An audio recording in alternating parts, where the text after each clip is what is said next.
There's a few things in the courtroom that we do not have access to. Well, I would say there's a lot of things. I mean, clearly there's the obvious ones, but there's a few things that keep me up at night. I lay in bed and I think about if I could be a fly on that wall, if I could be a fly on that piece of paper. The first being, I want to know what kind of notes the Combs sons are passing on a daily basis. Every time they're in court these days, they're passing a lot of notes. I don't know what's in them. Sometimes they produce giggles from each other. Sometimes they're shaking their heads, responding to each other's notes. I'm very curious about those notes. Another person's notes I'm curious about is the other day there were two girls in the public section of the courtroom. So they came in with the public and they were sitting in the two pews of the very back behind the defendant, Sean Combs. And there are moments where after a recess, after a break, after lunch, we'll all walk into the courtroom at varying times. And oftentimes there's not a lot of people in there yet, especially if you don't use the restroom during a break. Well, we see them. There's two girls. One of them has white nail polish on, distinct white nail polish. And they both hold up the Illuminati sign towards the defendant, Sean Combs. He's turning back. He sees the Illuminati signs, like pure triangles. Like in front of their face? Like at their chest. Oh. So they're not holding it up in the air, but they're like holding it in front of their chest. Sean Combs looks and we see him put his fist on his chest and mouth, "Thank you." Which is something that he does for friends and family. So perhaps he thought these were two fans that showed up in support of him. I want to know what those girls are writing in their notes. Does it look like he knows them or? No. Okay. And then the last thing that I really want to know is, I want to know what's inside this neon blue notebook. Every morning we go to the courtroom, defendant Sean Combs comes in, he's got this accordion file where he has all of his little court documents, court papers, and every single morning he pulls out this spiral neon blue, highlighter blue notebook. And at the very front, in capital letters, looks like it's written in Sharpie, like thick, bold letters, it reads, "Truth." And every day after court, he puts it back in his little accordion file. It's almost like he's tucking it into bed. He taps the sides of it, making sure it's all nice and comfy in there. And I just want to know if there is anything in that little notebook about Tootsie Rolls. The exact dimensions are 1 to 1.5 inches in length. It's like a Tootsie Roll. It's a chocolate piece of candy. It's about 1/2 inch in diameter. That's the typical size. If you don't have a Tootsie Roll conveniently near you, it is approximately maybe about like half of an adult pinky finger. Keep that in mind for reference. This is all from Jane Doe's perspective as detailed in a newly filed lawsuit against Sean Combs by Jane Doe. So this lawsuit drops. It's a civil lawsuit by Jane Doe against Sean Combs, and this drops May 14th of 2025, which is just 2 days after opening statements. This is in the midst of his criminal federal trial. There is another civil lawsuit filed. Now, this is a civil lawsuit. Just because it's a lawsuit doesn't mean it's necessarily factual. This could be completely true, partly true, or just flat out not true. But as detailed in Jane Doe's lawsuit, she states, no, it all starts in an elevator. She's in one of those high-rise office building elevators in Manhattan with 3 of her friends, and there happens to be a man in the same elevator with her. And he's giving her like the full up and down look. And he's asking, any chance you guys want to come to a party tonight? They exchange numbers, and apparently they end up building some sort of a friendship. She'll end up at VIP sections with Sean Combs, who will tell her, "You're very well manicured. You really keep yourself together. I like your nails. I like your toes."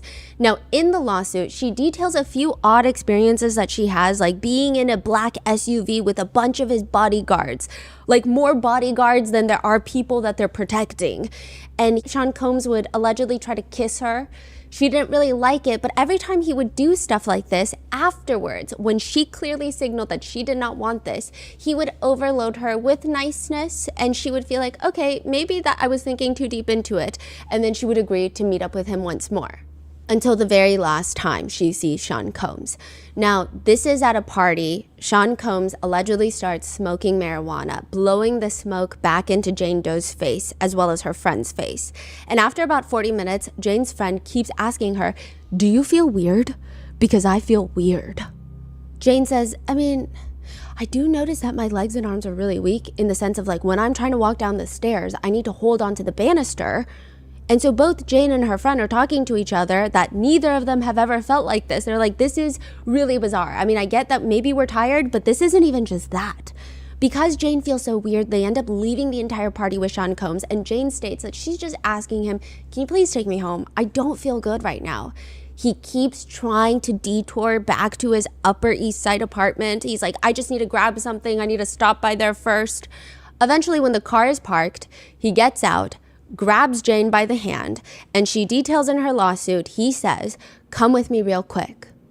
Jane is being dragged, and he says, quote, I want to show you my bedroom. This is what she's alleging. Sean Combs, according to that lawsuit, locks the door behind her to his bedroom, throws her onto the bed, grabs her by the neck, and screams at her, I'm going to suck the life out of you.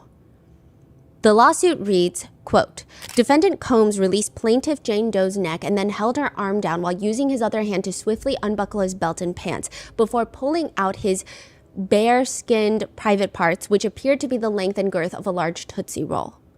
The plaintiff went the extra mile to include a picture of a Tootsie Roll for reference, and with the comment that said, she thought his penis was an itty-bitty Diddy. The lawsuit alleges that Sean Combs proceeded to essay her after that. Now, I will note that this document has not yet been reviewed by the county clerk, but this lawsuit is filed, again, May 14th, 2025, just 2 days after the opening statements in the federal court case against Sean Combs, which begs the question, how many more people are going to come out in court to testify against Diddy? Because Cassie also filed a civil lawsuit and she testified. And now with this episode, Dawn Richard, who is a former bandmate of Sean Combs, filed her own civil lawsuit and she will also be testifying. This is the testimony of Dawn Richard and Cassie's former best friend of 17 years, Carrie Morgan, and how all of this connects Sean Combs to Michael B. Jordan, therefore Lori Harvey, and ultimately, as the internet has become the most intrigued by, this is Sean Combs' connection to Steve Harvey. We would like to thank today's sponsors who have made it possible for Rotten Mango to support the Joyful Heart Foundation. They are working to transform society's response to SADV and CA. This episode's partnerships have also made it possible to support Rotten Mango's growing team. And we would also like to thank you guys for your continued support. As always, full show notes are available at rottenmangopodcast.com. A few disclaimers. There are themes of DV, SA, and sex trafficking in today's episode. Please watch with caution if these are sensitive topics to you, and this one's going to be a little bit heavier.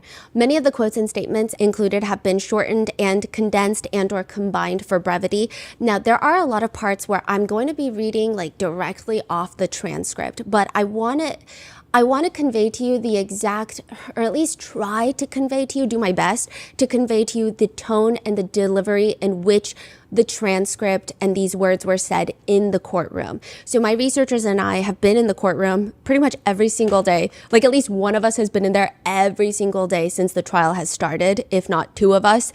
And so when we read the transcript at the end of the day, it's hard to get a gauge of how words are delivered and the impact that it might have on the jury. So we're going to try to deliver at least the pacing, at least some of the tone that is how we perceived it in the courtroom. Any descriptions or observations regarding Mr. Combs, his legal team, the court, and or the public during the trial are personally noted by myself or my two researchers who are present in the courtroom. They should not be used as a definitive source to determine guilt or innocence. In fact, Sean Combs is innocent until proven guilty, and that burden lies on the government. So with that being said, let's get started. There are microphones placed strategically all around the courtroom.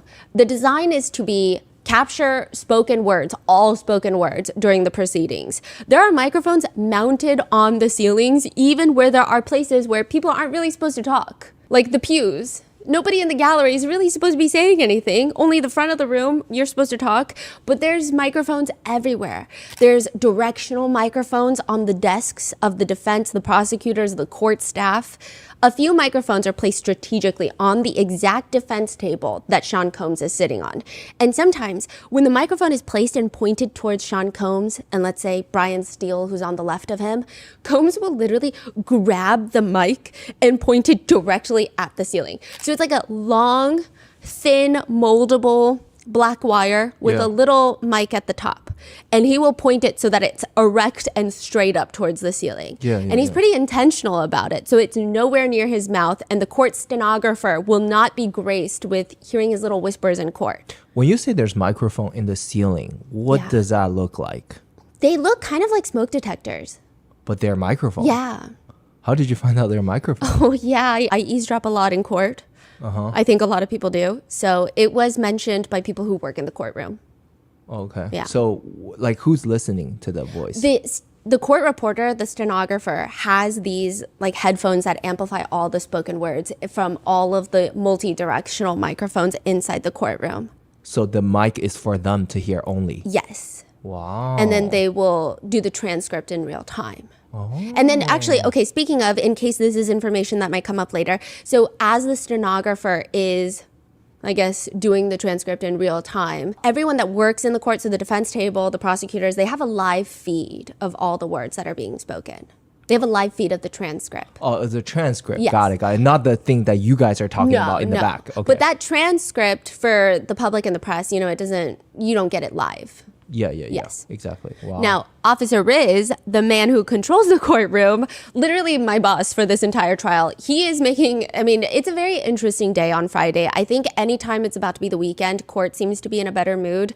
He's making sure the public section knows, hey, no talking in the courtroom. He literally tells us, if you want to talk, go outside and tell your 122 followers. And that gets a really good giggle out of every single person, including the people with 122 followers. It was a good joke. Now, outside the courthouse, everyone has just been live streaming. It has been very intense. The press pews don't have as much of a problem with the not talking rule. Our problem seems to be sneaking caffeine into the courtroom. That's what I see press get in the most trouble for. Another thing I never really took into consideration, there are absolutely no glass bottles allowed in the courtroom because they could be used as projectiles, which makes absolute sense. I just really never gave it much thought until one of our researchers is chugging coffee from a glass bottle outside the courtroom because it's just not allowed. Now, the defense, they're sitting in their normal spot, and one person we haven't really talked in depth about is Raspberry Air. That's what we call him. He looks like he might be the youngest guy on the defense team. Raspberry Air? What does that even mean? His name is Jason Driscoll, and we call him Raspberry Air because we know nothing about this man. The only thing that we could find out about this guy is he's pretty young. He's an associate from Alexandra Shapiro's law firm, and he's sitting at the big boys table. And we don't exactly know what he's doing yet, but he seems heavily involved.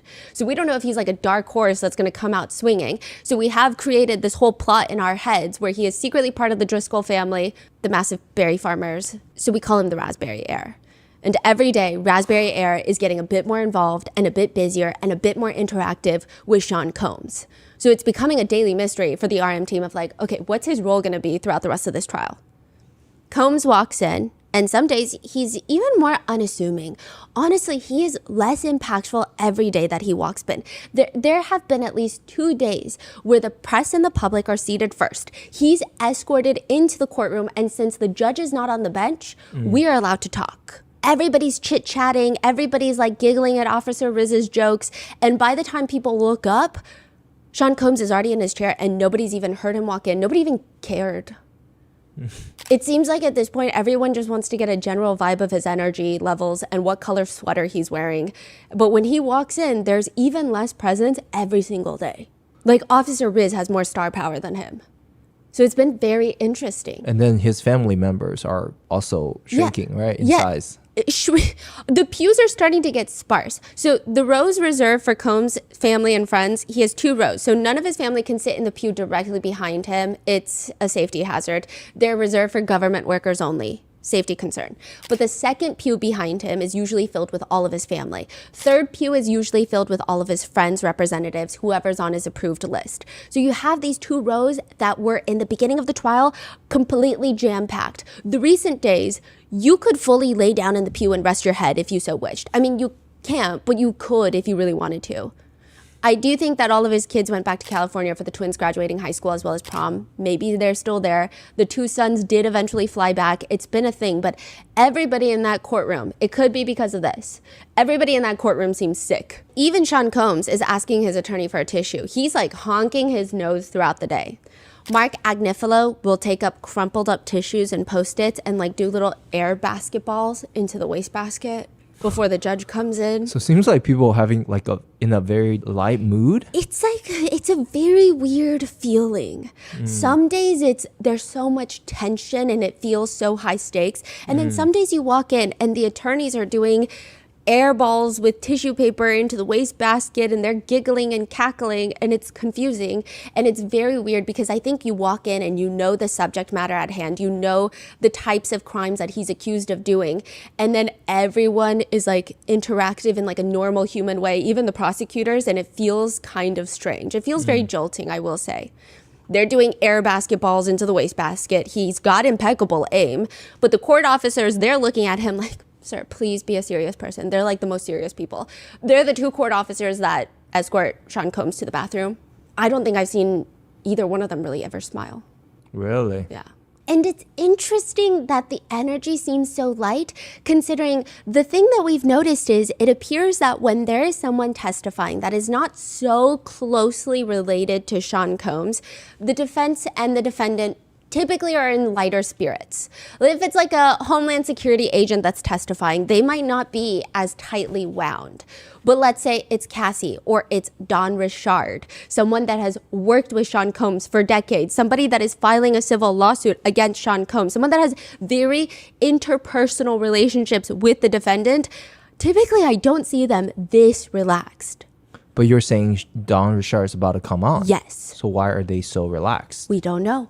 Oh. Don Richard walks in. She is wearing a three-piece suit with a pinstripe long winter coat. It looks like perfectly tailored. It looks like somebody tailored it onto her body. It's so well fitted. She walks in with 4 attorneys. They trail in and they sit directly in front of us, like literally in the row in front of us where Cassie's attorney, her husband, her brother, and cousin had sat. So that's like the row reserved for them. Now, Dawn, her face, stone cold. She starts walking up towards the witness stand. Her eyes are trained to the front. She looks somber. That's the word that I kept writing on my notes. Others say that she looks like she's ready for war, but it seems maybe the best way to describe it is like a combination of both. Like you're ready for war, and maybe you're not necessarily motivated and riled up like propaganda. You just feel like this is life, this is war. And the way that Sean Combs is sitting, honestly, he looks like a guest on Shark Tank. He leans back against his chair. His chair is pulled all the way back away from the table. His legs are crossed and his hands are in his lap. He looks like he's sitting there while there are people coming up to the witness stand to audition for him. That it feels like Making the Band, his reality show where he finds artistic talent and creates bands out of them. That is what it feels like. Don Richard is asked to point out Sean Combs in the courtroom. Usually, the prosecutors will say, can you identify him by a piece of clothing? But before they can even get those words out, Don Richard lifts her right arm and points directly at Sean Combs. The whole courtroom, you hear a lot of people shuffling in this moment, but not because they're doing other things. They're literally like, this is what it feels like. They're literally trying to look at what the hell is going on because it's a very tense moment. At no point has anyone physically pointed at him. A lot of the times the witnesses will kind of quick glance and then say, he's the one in the gray sweater. But this is like, she's looking and she's pointing. And it's so tense. It feels like she's holding up her hand for a century. It's probably no more than a few seconds, if even that. To the point where maybe Sean Combs feels awkward because he goes to lift up both of his hands. Almost in a sarcastic, you got me. Like his elbows are bent at 90 degrees and his hands are near his face, palms out. That's interesting. It's a very tense, odd moment. And when these types of tense, odd moments happen, typically people in the courtroom will try to chuckle. Not because it's really funny, but because it's so tense in there. I think everyone's just trying to find a way to release some anxiety. But at this point, nobody's laughing. The whole thing is just strange. U.S. Attorney Steiner is the one that's going to be handling the direct examination. So during the direct examination, Steiner is asking Dawn Richard a bunch of questions about just like establishing how she knows Sean Combs. The first thing that prosecutors do is they try to establish Dawn Richard's connection to Sean Combs. Dawn Richard's was signed with Bad Boy Records, which is founded by Sean Combs from 2004 to 2011. She was part of this massive girl group, Danity Kane. We've talked about them during our original 4-part Diddy series. And then later, she was signed to another group called Diddy Dirty Money. Diddy Dirty Money was literally just Sean Combs, Diddy, Dawn Richards, and a woman named Kalina Harper, another artist. Now, I will say Danity Kane was probably the more well-known of the two groups. The first album that they ever released, they debuted at like #1 on the Billboard charts. Whoa. Many members of Danity Kane have come forward to talk about Sean Combs, with a few of them participating in the HBO documentary, The Fall of Diddy. D. Woods, for example, says in that HBO doc, from the outside, he was a mogul. He was this guy who could make your dreams come true, but there was this other side of him who might not be so safe. I remember this one time, he had the cameras there. So they were all part of this reality show called Making the Band. And it's exactly what you imagine it to be, a reality show of all of Sean Combs' different bands, like girl groups, guy groups, and they're all just trying to do all these auditions and trying to market themselves. I remember this one time, he had the cameras there when we were trying on clothes so he could watch us. He's going to point this little camera at us for Diddy so he can judge our appearance. I called it Jedi mind tricks. This happened so early on. He was going one by one, just critiquing our style. And when he got to me, it wasn't about the clothes. In the reality show, he would ask D. Woods, "What's your stomach looking like? Are you still a little thick?" Juanita, what's your stomach looking like? For real, are you feeling a little thick? She's 20, 21 at this point. She says, I'm working out, I'm running, I always feel thick next to these skinny girls. Yeah, you're like a burger away. You're like a burger away. She said, I started questioning my faith, why did I put this on myself? And I haven't even been able to express any of that. And without the world victim blaming and shaming me and telling me I just need to be grateful because he gave me an opportunity. Aubrey O'Day, a former member of Danity Kane, has also been probably the most outspoken about her Danity Kane days. D. Wood says about Aubrey, I remember Aubrey sharing with me that he had sent her all of these inappropriate pictures. I saw a lot of the things that he would email her, very sexual in nature, just very overtly graphic, things he wanted to do with her. And she was just what do I do? I remember telling her, girl, put that in a folder, send it to your mom, save that. When those feelings were clearly not mutual between Aubrey O'Day and Sean Combs, Combs allegedly fired Aubrey O'Day, humiliated her, calling her promiscuous and raunchy for turning down his advances. Now, another person that has spoken out is Kalina Harper, who is not part of Danity Kane, but rather Diddy Dirty Money. So Diddy Dirty Money, like I said, is Sean Combs, Dawn Richard, and Kalina Harper. Dawn Richards filed a civil lawsuit against Sean Combs in 2024 after Cassie Ventura. Kalina Harper goes on to Instagram to write, I acknowledge the recent lawsuit filed by Dawn Richard in which my name has been mentioned 33 times. While I fully respect Dawn's right to recount her experiences, I want to emphasize that her account reflects her personal perspective and should not be interpreted as a universal truth applicable to everyone involved. It's important to understand that while I was present in some of the same professional settings mentioned, many of the allegations and incidents described in this lawsuit are not representative of my experiences, and some do not align with my own truth. We were not involved in, nor were we aware of, any behavior that could be considered abusive or unlawful. Sean Combs will later be accused of paying off Kalina Harper for that very Instagram statement. What? Dawn Richard is in her 3-piece suit, sitting at the witness stand next to the judge, where she is shown a picture of Cassie. Did you observe an incident between Mr. Combs and Cassie? Yes, I did. Can you please describe that, what you observed generally? I observed Cassie being attacked. And when you say that Cassie was attacked, who was she attacked by? She was attacked by Sean Combs. Again, at a high level, what did you observe at that attack? And Dawn Richard, her answers are soft-spoken but very firm. He came down the stairs screaming, belligerent, asking where his food was, and proceeded to hit her over the head and then kick her and beat her on the ground in front of us. Where did that incident take place? In his Los Angeles home. Don Richard explains that they were recording for Diddy's Dirty Money, the group, in Sean's LA home. So it's like 3 floors. This house is massive. It's a mansion. And it's the 3 of them, Sean Combs, Don Richard, and Kalina Harper. He's got a studio at the residence at the very bottom level, and this is nighttime. Cassie's also there, but she's on the 2nd level in the kitchen. Presumably, during a break in recording, Don and Kalina go upstairs, and according to Don, they see Cassie cooking breakfast for dinner, basically. Cooking breakfast. She was cooling eggs. That's what Don Richard says. So now it's the 3 women on the 2nd floor. Combs is on the floor above, the very top level. It's a 3-floor home. And Don says she sees him. He came downstairs angry, and he was saying, where the fuck was his eggs? Excuse my language. Don Richard says that, excuse my language. And he was telling Cassie that she never gets anything right. Where the fuck is his food? And he proceeded to come over to her, took the skillet with the eggs in it, and tried to hit her over the head with it, and she fell to the ground. Can you describe the skillet? It was a black skillet, just something you would cook eggs in, like a flat pan. Can you describe the material? Like, a regular pan, a skillet that you would see at any store? You said that he attempted to hit her, is that correct? Correct. Where did he attempt to hit her with the skillet? Over the head. And you testified also that Cassie dropped to the ground, is that correct? She fell to the ground. So did the skillet hit her?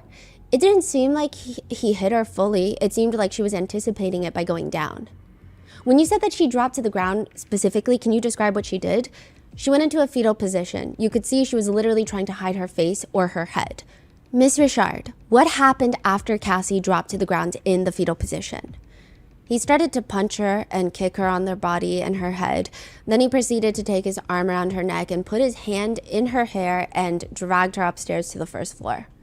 What, if anything, did you hear from upstairs? Glass breaking and yelling. Miss Richard, how did you react to seeing and hearing this? I was scared for her, and I was scared to do anything in fear of what that might mean for me too. Did you do anything to intervene between Mr. Combs and Cassie? No. Did you call for law enforcement assistance? No. Why not? I had never seen anything like that before, and I didn't even know what that would mean. I was scared of what that might mean for myself. He was punching his girlfriend. He was beating her up in front of us, and I was scared if I intervened or did anything that I might get worse. What, if anything, were you directed to do the next day? So Don Richard is explaining, after they see this whole incident, Sean calls them and is like, hey, can you come back into the recording studio the next day? The next day, he locks the door behind them in that studio. What, if anything, did Mr. Combs tell you and Kalina in the locked recording studio?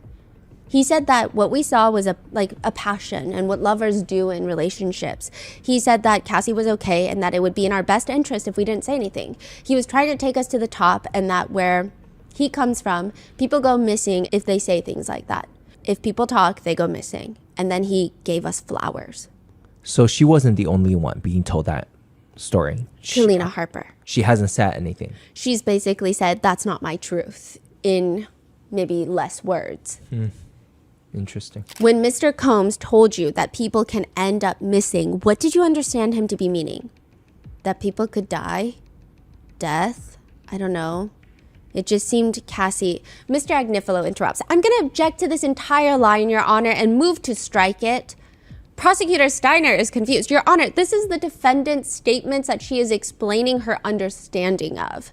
The judge calls for a sidebar because this is getting a little bit, the emotions are quickly ramping up. It seems like the defense, they're getting very passionate. They're getting riled up. Everybody seems really tense. Even the way that the Prosecutor Steiner, is responding to Agnifilo's objection, it seems very emotionally impactful. Not like they're emotional and unprofessional, but it seems like, what do you mean objection? Like, get out of here. That's the vibe. Now, the judge calls for a sidebar, and when they get back, the jury is abruptly dismissed. So we're sitting there, and we see the clock. We see that there's time left for the rest of the day. Probably like a good 30, 40 minutes. And this judge, he does not like to let us out early because he's all about trying to get the trial finished like around the 4th of July. That's his thing. That's always been his thing. So he likes to use he always has every 5 minutes. It adds up over the weeks. But he's just dismissing the jury? That's it. Sidebar and then dismiss.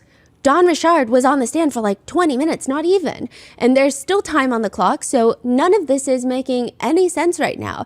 Everybody kind of walks away a little bit confused. Some would even say, I think, honestly, as Don Richard is walking down the aisle and her attorneys are following her out from literally the pew in front of us, she looks confused. She looks like she thought her testimony would be done Friday and she'd be home for the weekend because she doesn't live in New York City. Right. And did you guys leave after that? So we're kind of sticking around trying to figure out what's going on. And even if you do read the transcripts afterwards, you realize that the defense and the prosecutors are in disagreement because the defense is wondering what any of Don's testimony so far has to do with any of the charges that Combs is actually charged with. That's what they're saying. They're saying, what does this egg incident have anything to do with sex trafficking, RICO charges, anything?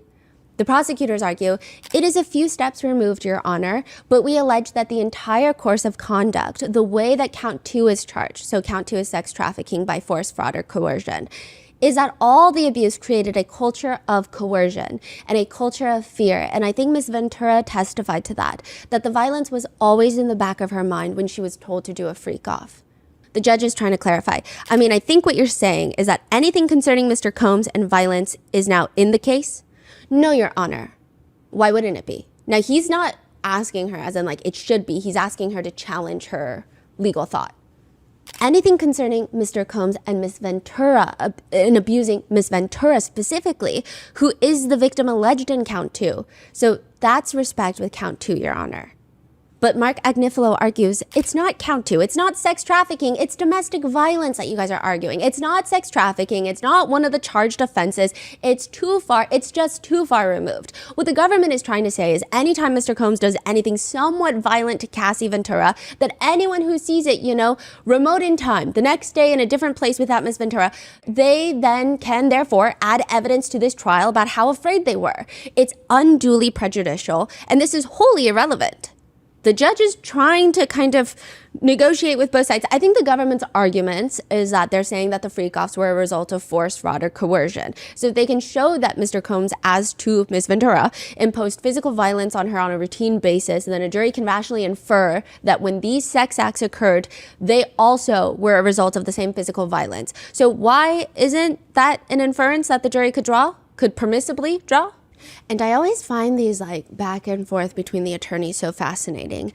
But Mark Agnifilo is saying, Ms. Ventura, first of all, was on and off the stand, and she didn't mention this incident. So let's start with that. She didn't mention this incident. There's no testimony from her about almost being hit with a frying pan. She didn't say a word about it. So we know she was not afraid of that because she didn't mention it. So that's the first thing. The second thing is our position is that this is just a drop-dead lie. This didn't happen, and the way we know it didn't happen is because Ms. Ventura didn't talk about it. My point is, if the government's theory is when Cassie Ventura is subject to violence, that is something that's in her head that compels her to do something that the government is saying is illegal, we can't make that connection with this event because Cassie Ventura does not have this event in her head because she's testified this entire week and didn't talk about it. So it's already on dubious ground to start with.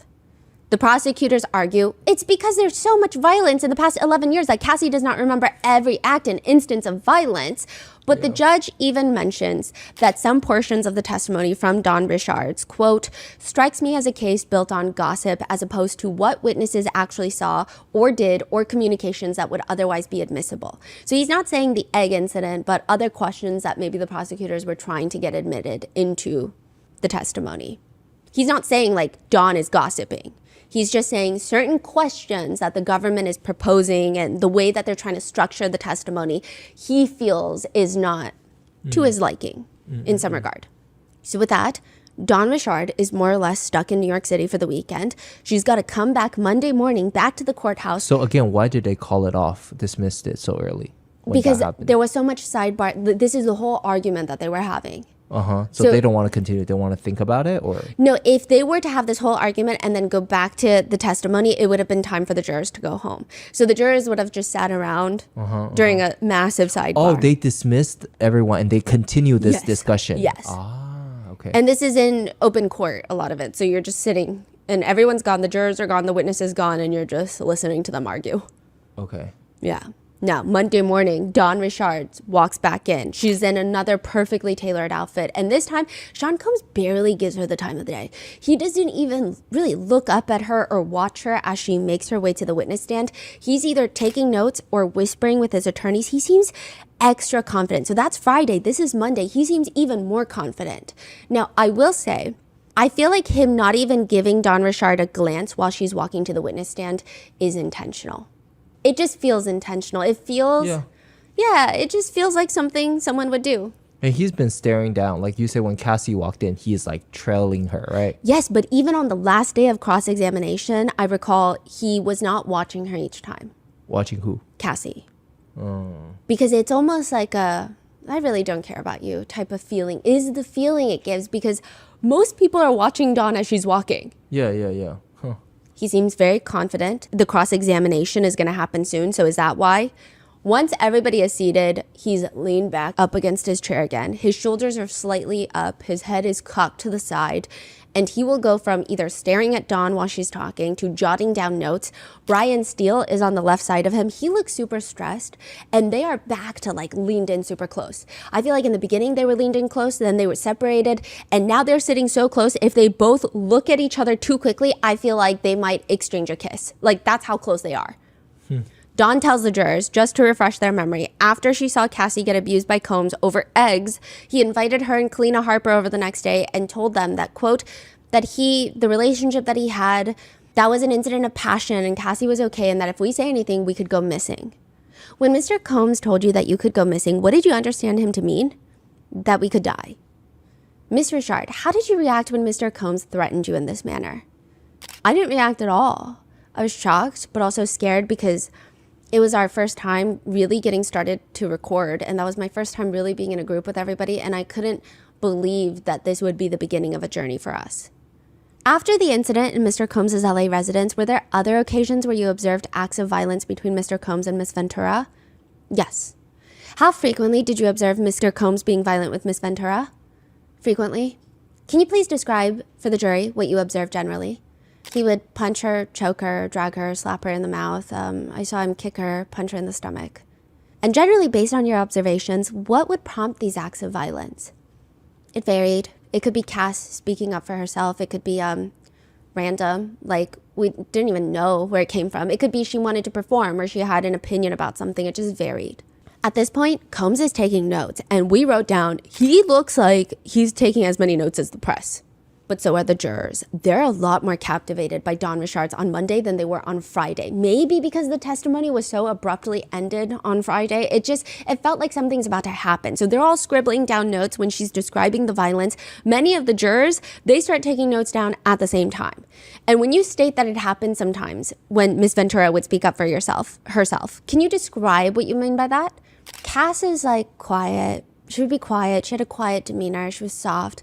And then when she would have these moments of like trying to stick up for herself, trying to be more for herself, he wasn't having that. He would hurt her for it. Did you ever observe Miss Ventura with injuries after these instances of abuse? Yes. Where on her body? Her face, and when I say face, her eyes, her lips, her arms, her knees. How, if at all, would Miss Ventura attempt to cover up or hide these injuries? With makeup, clothing, and sometimes sunglasses. So they bring up another incident where Dawn, Kalina, and Combs and Cassie were in his New York City house getting ready for a performance in Central Park. Dawn says that she and Kalina were in the bathroom getting ready. They hear Sean and Cassie arguing in the hallway, and then they look outside the door. He punches her in the face with a closed fist, and afterwards, Cassie comes into the bathroom with them crying, and he's walking away angry, and she's just... Everything was uncomfortable. She says, we were with her, and it was really quiet.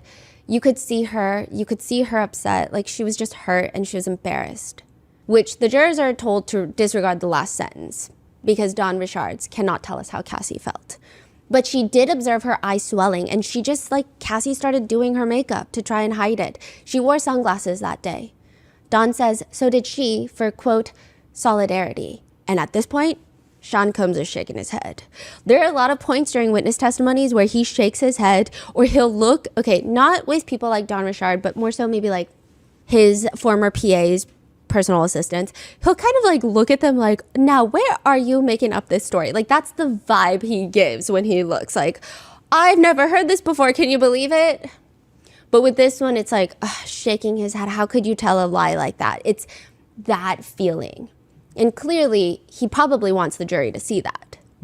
She says for a friend to be a support system for someone who needed it. I wanted her to feel supported. She wanted to be with us. We wanted to have her back.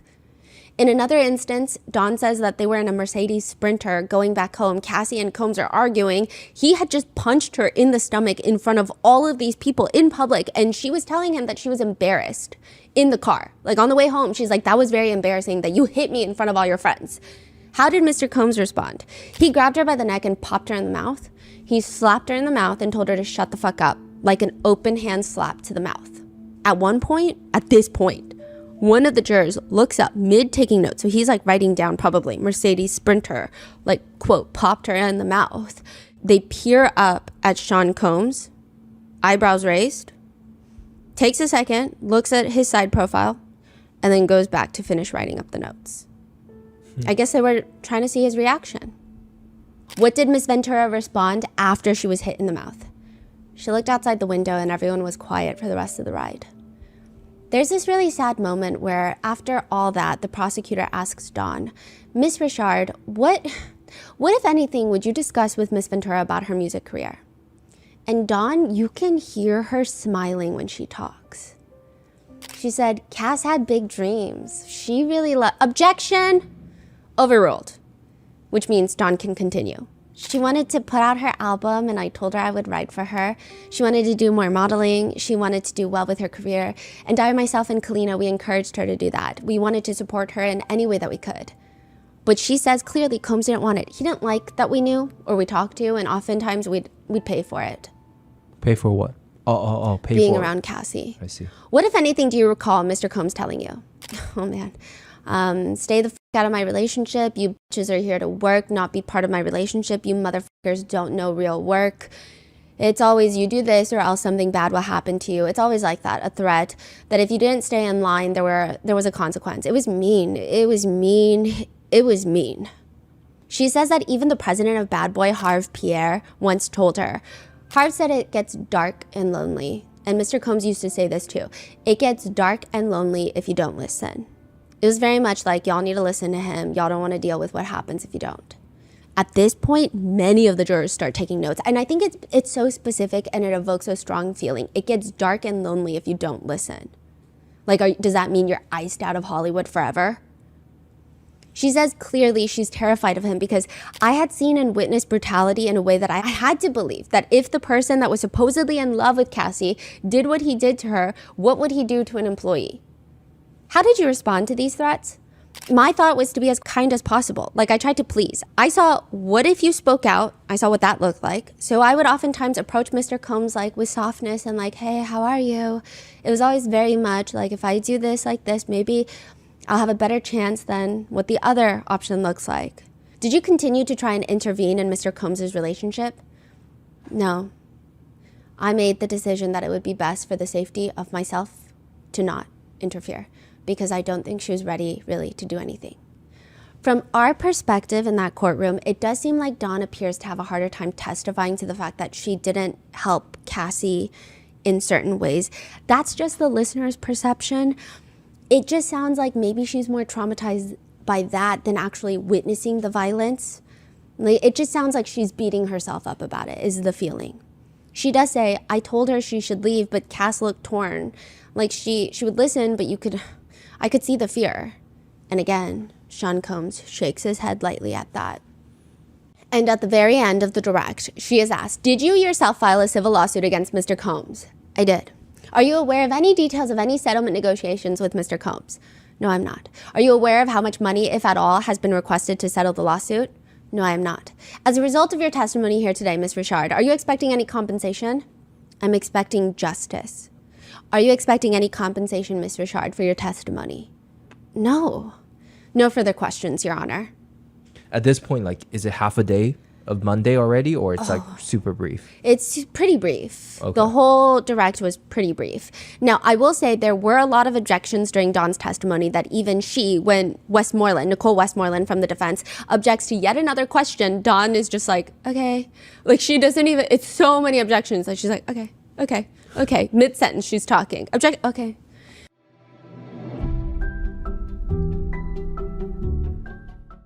You know that feeling when someone shows up for you just when you need it the most? Yeah, we all need that. That is what Uber is all about. It's not just a ride or dinner at your door. It is how Uber helps you show up for the moments that matter. Because showing up can turn a tough day around, or it can make a good one even better. Like running late, breakup ice cream, ex texting intervention, cram session snacks, job firing commiserations, birthday surprise squad, concert buddy duty, granny's birthday, or just Taco Tuesday. Recently, my family and I have been playing pickleball, and we were able to Uber Eats not only snacks and hydration, but also sunscreen, hats, and this super random but totally useful ball grabber that helps you reach all the balls that get stuck under bushes. Uber is not just there for food and snacks, but grocery and more. So whatever it is, big or small, Uber is on the way. So you can be on your way to what matters most to you. Uber, on our way.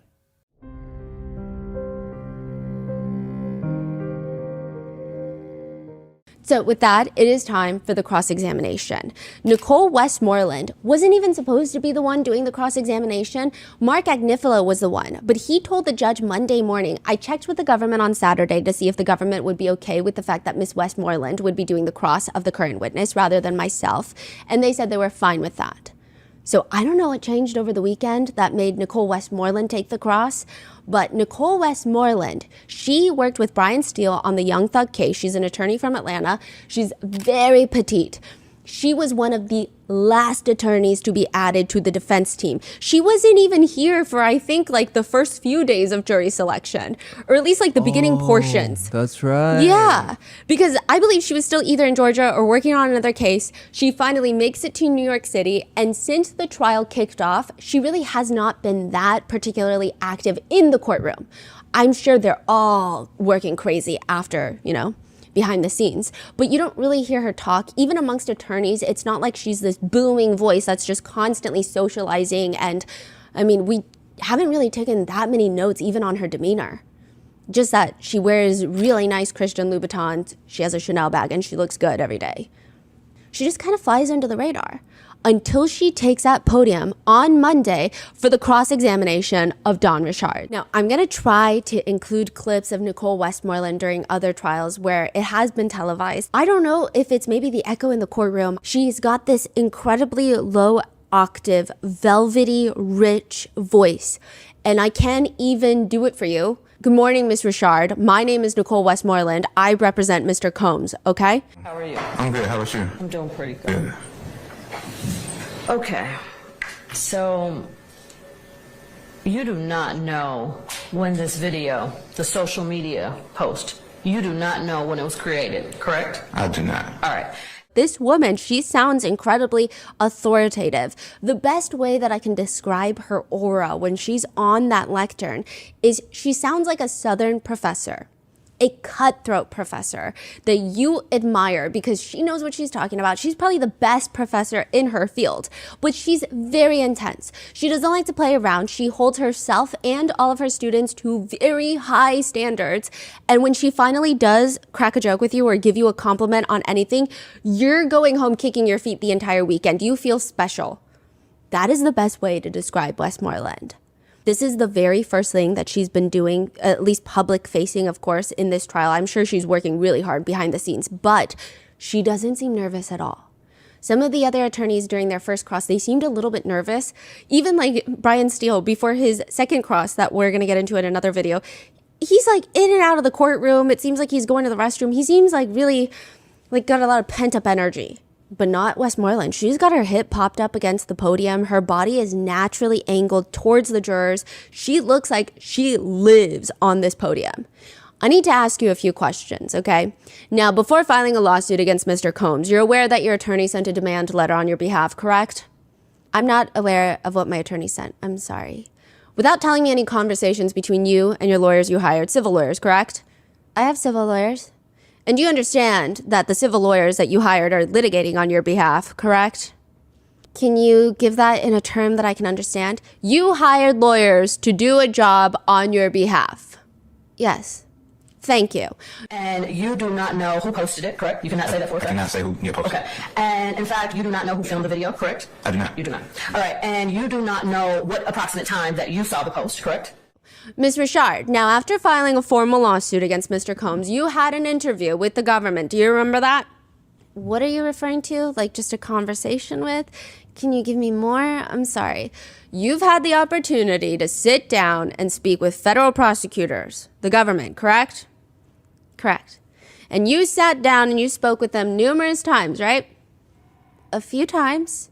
You sat down with them 8 times. Does that sound right? One thing I will say is Westmoreland does not look at her notes like much during this cross. She's very prepared. To give you the idea of the exact feeling I had during this cross was, first of all, the jurors, they're all looking at Westmoreland when she talks. A lot of them don't even glance at Dawn Richards in the beginning when she's responding. Later, they'll like be bouncing back and forth like they're at the US Opens. But in the beginning, when she's just going through like these little yes and no questions, some of them don't even look at Dawn Richards for her response. Westmoreland has complete control over this courtroom. You asked Mr. Nichols for his name. I did. He provided it to you. He did. He gave you his real name. He did. It's fair to say he was cooperative. He was. Okay. She's come prepared and she did not come to play or just wing it. I don't recall the number. I'm sorry. Would several be fair? A few times. Would you agree with me that over the few times that you sat down and spoke with the government that your allegations, the one that you've testified to today, have changed over time? No, I think they've been as best as I can recall. You think they've been consistent? As best as I can recall. First, I want to speak with you about your testimony on Friday about the egg in the kitchen incident. Do you remember explaining a situation like that to the jury? Yes, ma'am. So already Dawn Richard is going into her yes ma'am responses, which it does, like, I don't know if, it's just interesting. It feels like Nicole Westmoreland is completely in control of this conversation. So he attempted to hit her on the head, and then you testified Ms. Ventura dropped down into a fetal position. She covered herself, yes. And that's your testimony? Yeah. This isn't the first time testifying on Friday and today. It's not the first time you spoke about this egg alleged incident, right? Spoke in my civil case and right now. And you've also spoken about it to the prosecutors. We've spoken, yes. Let's start with the civil part. Are you aware in the letter sent on your behalf to Mr. Combs that the egg incident that you allegedly saw that is described, are you aware of that? Side note, even Nicole Westmoreland's reference to the incident as the egg incident does not seem to be unintentional. Even the judge on Friday called it the incident with the skillet. Later, he said, I will call it the skillet incident. But Nicole Westmoreland consistently calls it the alleged egg incident. That's crazy. Wow. Yeah. She is prepared. Yeah, it's so interesting because it's so subtle, but it's likely very impactful over time. Like these Yes. types of changes in the wording and rebranding in real time, if you will. Are you aware in the letter sent on your behalf to Mr. Combs that the egg incident that you allegedly saw, that it's described? Are you aware of that? No, I'm not aware. I'd like to show it to you to see if it would refresh your memory, okay? Even the way she says that is just very interesting. Like she's able to build trust really quickly because a lot of the times the records that she's showing Dawn Richard, we're not privy to. The press, we don't see them. They're not admitted into evidence. But the way Nicole Westmoreland is saying it, I'm like, I feel like I trust whatever's on that document. Like you're telling me that's on that document, it probably is on that document because of the way she presents herself. And I wonder if it's the same impact for the jurors. And I'm not saying this as like a way to side with one party or the other. I think everyone should be innocent until they are proven guilty, and that burden is on the government. But I will say her presence in that courtroom was very trustworthy. It was very authoritative. That he may have been in that car, correct? You don't know. I asked you that earlier.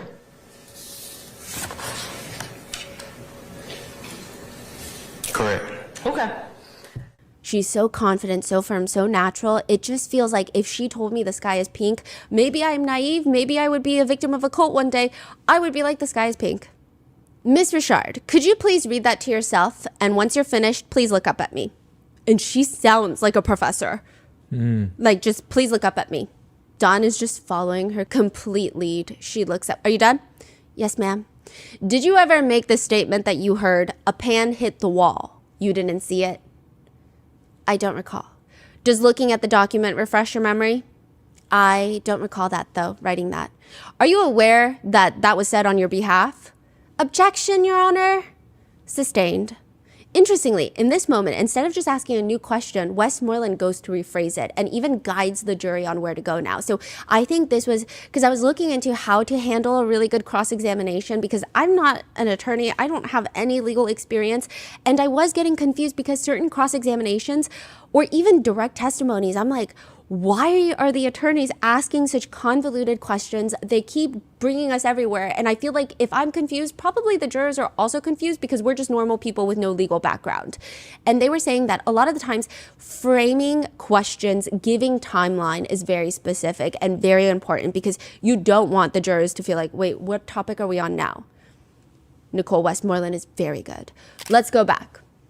You hired civil attorneys, correct? Correct. And you are aware that civil lawyers reached out to lawyers in reference to Mr. Combs. You're aware of that, right? I'm not aware of that. I'm sorry. You're aware that that they filed a lawsuit on your behalf. Correct. And you understand what a civil suit is, correct? Correct. That's when you're suing someone. Correct. And you're asking for money. Correct. You understand that. I'm asking for compensation for the work that I had. Compensation, money, whatever term you'd like to use, that's what you're asking for, right? Correct. At that moment, if I'm not mistaken, I did see one of the jurors smirk. I don't know if that smirk is in reference to perhaps Westmoreland is grilling Dawn and it comes off a little mean, or could it be that, yeah, I mean, compensation is money. I don't know. Meanwhile, Combs is looking up at Westmoreland. He looks very impressed, not confused or agitated like he did in some of the other crosses. He looks very impressed. Miss Richard, let me ask you this. You sat down with the federal government on October 31st, 2024, didn't you? I don't remember the date. I'm sorry. May I show you something to help refresh your memory? Please? Yes, thank you. Now that you had the chance to look at the document, does that help refresh your memory that you met with the government on October 31st, 2024? It doesn't help me because I don't know what the document, like I've never seen that document before. Do you have any reason to disagree with me that you met with the government? I was saying I didn't see this document. No worries, no worries. I want to get to the substance of it. When you met with the government, didn't you tell them that Mr. Combs actually hit Miss Ventura with a frying pan? I said he attempted to hit her with a frying pan. I didn't ask you that. Did you actually tell the government, not that he attempted to hit her, that he did hit her? Yes. Wait, so are you saying that based on the document that they've reviewed, Dawn told the government that he did hit her? Yes. And she's like honing in on that point. Hey, Yeah. you said that he hit her on that date. Yeah. Okay. And now, Friday testimony, you're saying he tried to hit her. Like he didn't hit her. It didn't look like it fully hit her. Right. You told the government that he hit her? Yes.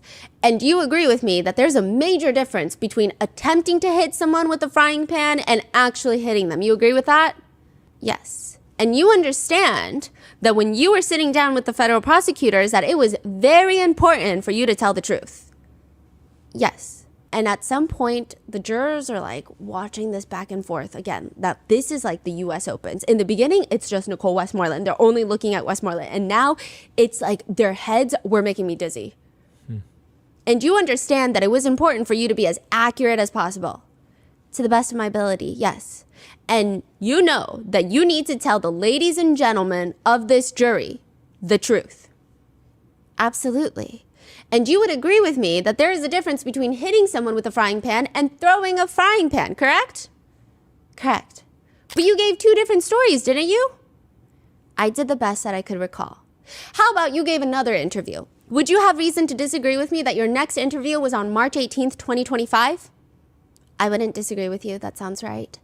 And in that interview, isn't it true that you told the federal prosecutors that Mr. Combs actually threw eggs at Miss Ventura? No, I don't recall that. You don't recall that? And that after throwing eggs at Miss Ventura, that he actually set the pan back down? Do you remember saying that? I don't recall that. Let me show you something to help refresh your memory, okay? Please read that to yourself and then look up at me when you're done. Are you done? I am. Does it refresh your memory that you actually told the prosecutors that Mr. Combs didn't hit her with the pan at all? I don't recall saying that. I'm sorry. You don't recall saying that? Uh-huh. And we discussed that when you had these interviews that there was a note taker, right? Yes.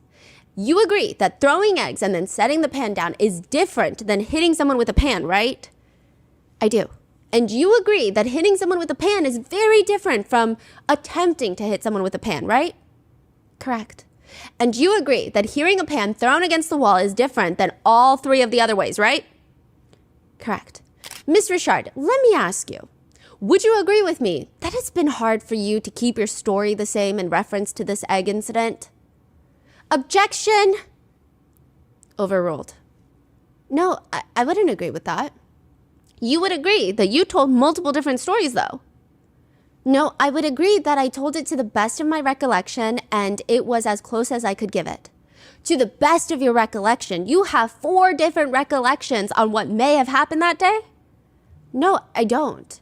Let's talk about the day after. Now, you testified on Friday, and you furthered that testimony today, and you explained to us that Mr. Combs called you to the studio the next day, right? He did. And that you went to the studio, Mr. Combs locked the door, and he told you this was love and passion thing, right? Correct. And then he told you, you better not say anything, and excuse me, he told you and Miss Harper, right? Miss Harper was there, and he told both of you, you better not say anything because where I'm from, people go missing. Correct. And that's what you told the ladies and the gentlemen of the jury in this court. That's what you said. Correct. And that's the truth. That's the truth. Now, testifying Friday and today, that's not the first time that you've had the opportunity to explain the alleged incident, right? Correct. Because you sat down with the prosecutors on numerous occasions, right? Correct. October 31st, 2024, we're going back to what you don't argue with me is the first interview. So she's not saying like, don't argue with me. She's like saying you didn't argue that this was the first interview. Like you verified it's the first interview. That's, wow. The Yeah. framing of even that statement is so interesting. Yeah. She's so sharp on her feet. Wow. And I would lose I would probably like watch every word that I say, because even if I phrase it differently, Yes. it will be used against me somehow. Yeah. You know, so it's like her logic is really logicking. I felt like if I were up there, I wouldn't be able to breathe. I could see myself just yes, ma'am, and then just trying to get out because it was so. Now, isn't it true that at that interview, during that interview, you explained to the prosecutors that Mr. Combs told you this was nothing but a love argument, right? No one was hurt? Correct. And you did not tell the prosecutors that Mr. Combs told you where I'm from, people go missing. Can I see what you're saying? Because absolutely. So she's like, can I see the document of the notes from the government meeting? And she's like, absolutely. Thank you.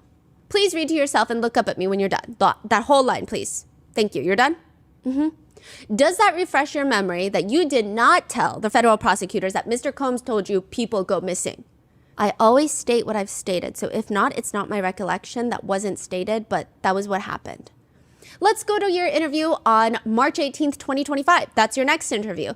And isn't it true in that interview, you stated that Mr. Combs said this was a love thing. No one was hurt, right? And you did not say anything about Mr. Combs telling you people go missing.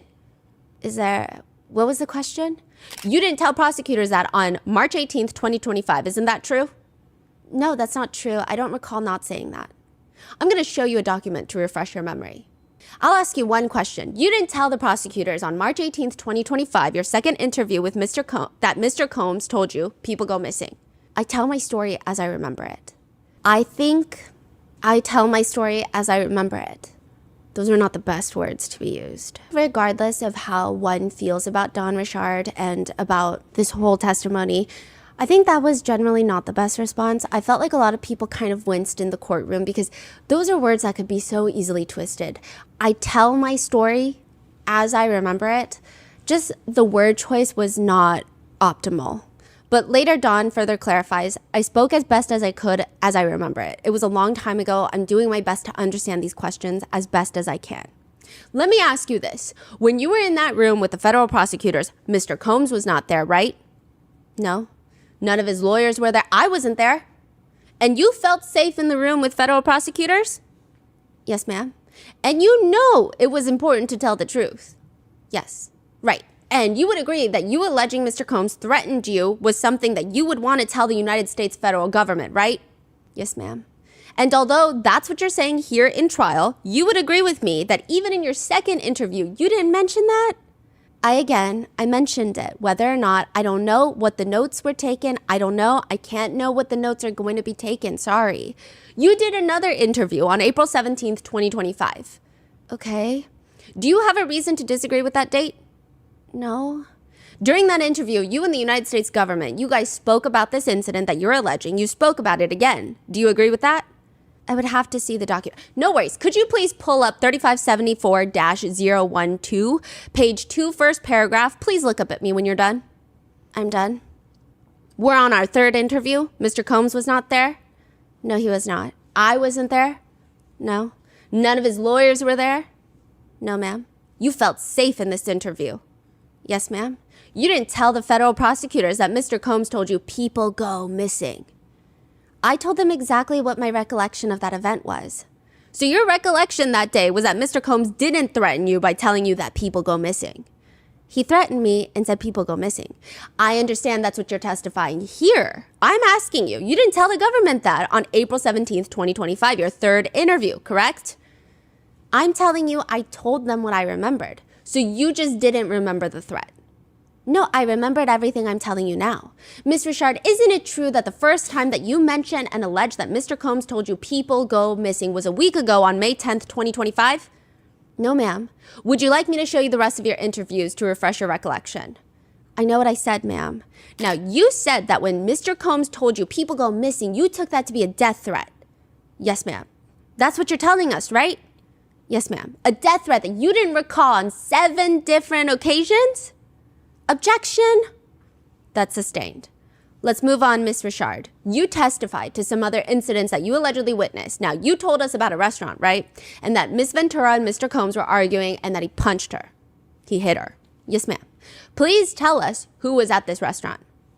Harv Pierre, Capricorn Clark, Mia, and myself, Kalina, our bodyguards, which were Bonds and D-Rock and Cassie. Side note, this was covered in the direct. And this is the part where I was like, wait, now I need to see those government notes because I'm confused. This is the part where I was like, wait, maybe I'm mistaken because I kept looking through the direct and I'm like, I don't understand the point being made in the cross. Now, in the direct, the prosecutor asks Dawn about this exact incident, perhaps not even an hour prior to Westmoreland asking her, Miss Richard, directing your attention right to the following year in 2010, did there come a time where you were in a restaurant in West Hollywood, California, and Mr. Combs and Miss Ventura got into an altercation? Yes. What happened at that restaurant? Mr. Combs punched Cassie in the stomach. Can you please describe what you observed leading up to that incident? We were having a private conversation and we were all sitting, eating at the tables together when I saw some bad boy, some from our label, and even some celebrities were in the room and they were secretly arguing and he punched her in the stomach. Sean Combs punched Cassie in the stomach. She immediately bent over and then he told her to leave because I could see him point out and she went out and left the room. Who, if any, of Mr. Combs' employees were present? Harv Pierre, Capricorn Clark, Mia, D-Rock, Bonds, myself, and Kalina Harper. What, if anything, did Harv Pierre or the other employees present do to intervene after the incident? They didn't. No one intervened. We didn't. So now back in the cross-examination, Westmoreland is asking Dawn about it. Now, you've spoken about that incident before, and you remember being asked who was all there, right? Mm-hmm. Do you recall alleging several celebrities were actually there? Yes. So when the government asked you who was all there, and I asked you who was all there right now, you didn't mention any of the celebrities, right? Please recall those celebrities now. Usher was there. Jimmy Iovine was there. Neo came through. There were a few others. I don't recall those people, but those were the ones I remember talking to. Those are the ones you remember talking to. Any reason why you left those individuals out when I asked you the question? I thought you were recalling what I mentioned here, asking me to give you the names of the people I mentioned here. Any reason you left these individuals out when the government asked you the question? She just asked me who was there. And if those individuals were there, why didn't you say their name? I'm not sure. So this part, I didn't quite grasp. It felt like in the direct, she did mention that a few other celebrities were there. She did tell the government that. Oh, she say boom, boom, boom, boom, boom, and then a few others. Yeah, like a few celebrities were there. Okay. But she didn't mention them by name, and the government did not ask her to elaborate. I also don't think that if I were Dawn, I probably wouldn't want to bring a bunch of celebrities' names in, because anytime a celebrity name is dropped in this trial, it seems like there's headline news, a spawns of TikToks and Yes. conspiracies. And so I get it. Like, I don't think, maybe she's trying to do them a favor of not mentioning their names unless she absolutely has to and is going to commit perjury. So this part I didn't really understand. Yeah, but for Westmoreland, this is another opportunity for her to discredit her, right? Yeah, Westmoreland moves on to her next point, where she asks Dawn Richard of all the time she saw a gun near or on Sean Combs. But she states that it was never mentioned to prosecutors during the 8 interviews she's had with them. And out of 8 interviews, you didn't tell the prosecution, hey, I saw a gun. It was at the studio at Daddy's house. That's the studio name. You didn't tell them that? I answered what was asked of me. They didn't ask you any detail? That wasn't asked at the time. Well, when you say at the time, I'm talking about 8 times. It wasn't asked. I'm sorry. Okay, thank you for that. I feel like Combs is getting a lot of confidence from this cross-examination. So this actually takes place Monday. Tuesday, he comes in. He's like in the best mood of his life. Really? How that so? we've seen so far. Just like lots of more interactions with the jury. He seems very upbeat. He seems like he's got like a pep in his step. And I feel like maybe a lot of it is coming from this. Even during Nicole Westmoreland's cross, he is more frequently looking over at Nicole Westmoreland and probably the jurors sitting right behind her. One point, he even passes a note to Mark Agnifilo. Mark Agnifilo reads the post-it, looks back at Sean Combs, and just smiles and nods. It feels like it's not an actual note. It feels like, hell yeah, and then he's like, hell yeah. Like, that's the feeling I got. I mean, it could be not. It could be something else, like, I'm hungry, and he's smiling, and I don't know. But it just felt like that. Wow. You never saw Mr. Combs do cocaine, right? Objection. That's sustained. I'm asking, have you ever seen Mr. Combs do cocaine? Yes, you have. Okay. Was there a time that you told the government in interviews that you've never seen Mr. Combs do cocaine? I don't recall that. Let me help refresh your memory. Can you please pull up Doc 3574006? Wow. Can you take us to page 7? This is for the parties. First bullet point. Can you highlight that? Miss Richard, can you Does please... she recall these pages like instantly, or does she have to look for it and then call it out? She looks down to read it, but she's not like flipping through her pages. So a lot of the other cross-examinations, and to be fair to Esteveo, her cross-examination of Cassie Ventura was 2 days long, but a lot of it was like... Going through. And then it was like, wait, what are we moving on to right now? Like, I don't even know what this question is in reference to. Like, I don't know what timeline you're asking this of Cassie. But with Nicole Westmoreland, I mean, she's like just glancing down, looking for the numbers. That's it. Did that refresh your memory? It did. So I'll ask you again. Isn't it true that you told the government that you've never seen Mr. Combs do cocaine? At the time, I hadn't recalled. No. I'm sorry. At the time that you did the interview on October 31st, you hadn't recalled that. No, I hadn't. But the government asked you about Mr. Combs' drug usage, right? They did. And you didn't say to the government, hey, I don't know. No, I didn't say that. You told the government, Mr. Combs, I've never seen him do cocaine. That's what you said? Yes. And you would agree with me that your testimony has changed on that. It has. I mean, you would agree with me at this point that your testimony's changed on quite a few things. I think as time progresses, I get better with knowing it because it was so long ago. So you would agree with me that as time progresses, your story changes? Yes. And isn't it true that you've never actually seen One Stop sell drugs? Okay, so One Stop is the drug dealer that would allegedly drop by the studio to sell drugs, and it's inferred that he's called One Stop because he's a one-stop shop. He even sells Plan B and like Advil, along with cocaine. So there's that, a whole CVS and an alleyway on one person. And isn't it true that you've never seen One Stop actually sell drugs? No, I've seen One Stop sell drugs. Who did you see give One Stop money? That varied. It could be an assistant or it could be Puff giving the assistant money to pay for it. You said could be. I'm not asking you to speculate. That's not allowed here. I'm asking you to answer the question if you know. Yeah, I've seen him give money, an assistant give money to One Stop, and he would give drugs. Can you please pull up document 3574015, page 2? This is just for the parties. Isn't it true that you had an interview with the government, right? And you discussed One Stop? They asked you questions, they meaning the government, and whether you had witnessed One Stop selling drugs. Isn't it true that you told the government that you never saw anyone give payment to One Stop? Yes. You didn't know who paid for the drugs. Correct. Right. So when you testified today in front of the ladies and gentlemen of the jury that you saw One Stop sell drugs, that you saw Mr. Combs pay him for drugs, that was a lie? No. So you agree with me that what you're testifying to today is different than what you told the government in that interview? Correct. Another story change? Not a story change, but yes, different. Ms. Richard, I don't know the exact count, but at this point, you would agree with me that we have several story changes. Objection sustained. Let's talk about your testimony in reference to how threatened you felt by Mr. Combs. You were scared? Yes. Very. So, Ms. Richard, you separated in 2011, meaning you went on as a solo artist, right? Correct. And you were no longer around, with or around Mr. Combs, right? And I mean, you being pretty scared and so fearful in fear of your life after 2011, you were away from him, right? Correct. And I'm sure you being pretty fearful and scared of him, that once you were able to get away from him, you definitely wouldn't want to come back, right? Correct. But you would agree with me that you actually asked Mr. Combs to come back, didn't you? No, not to come back, no.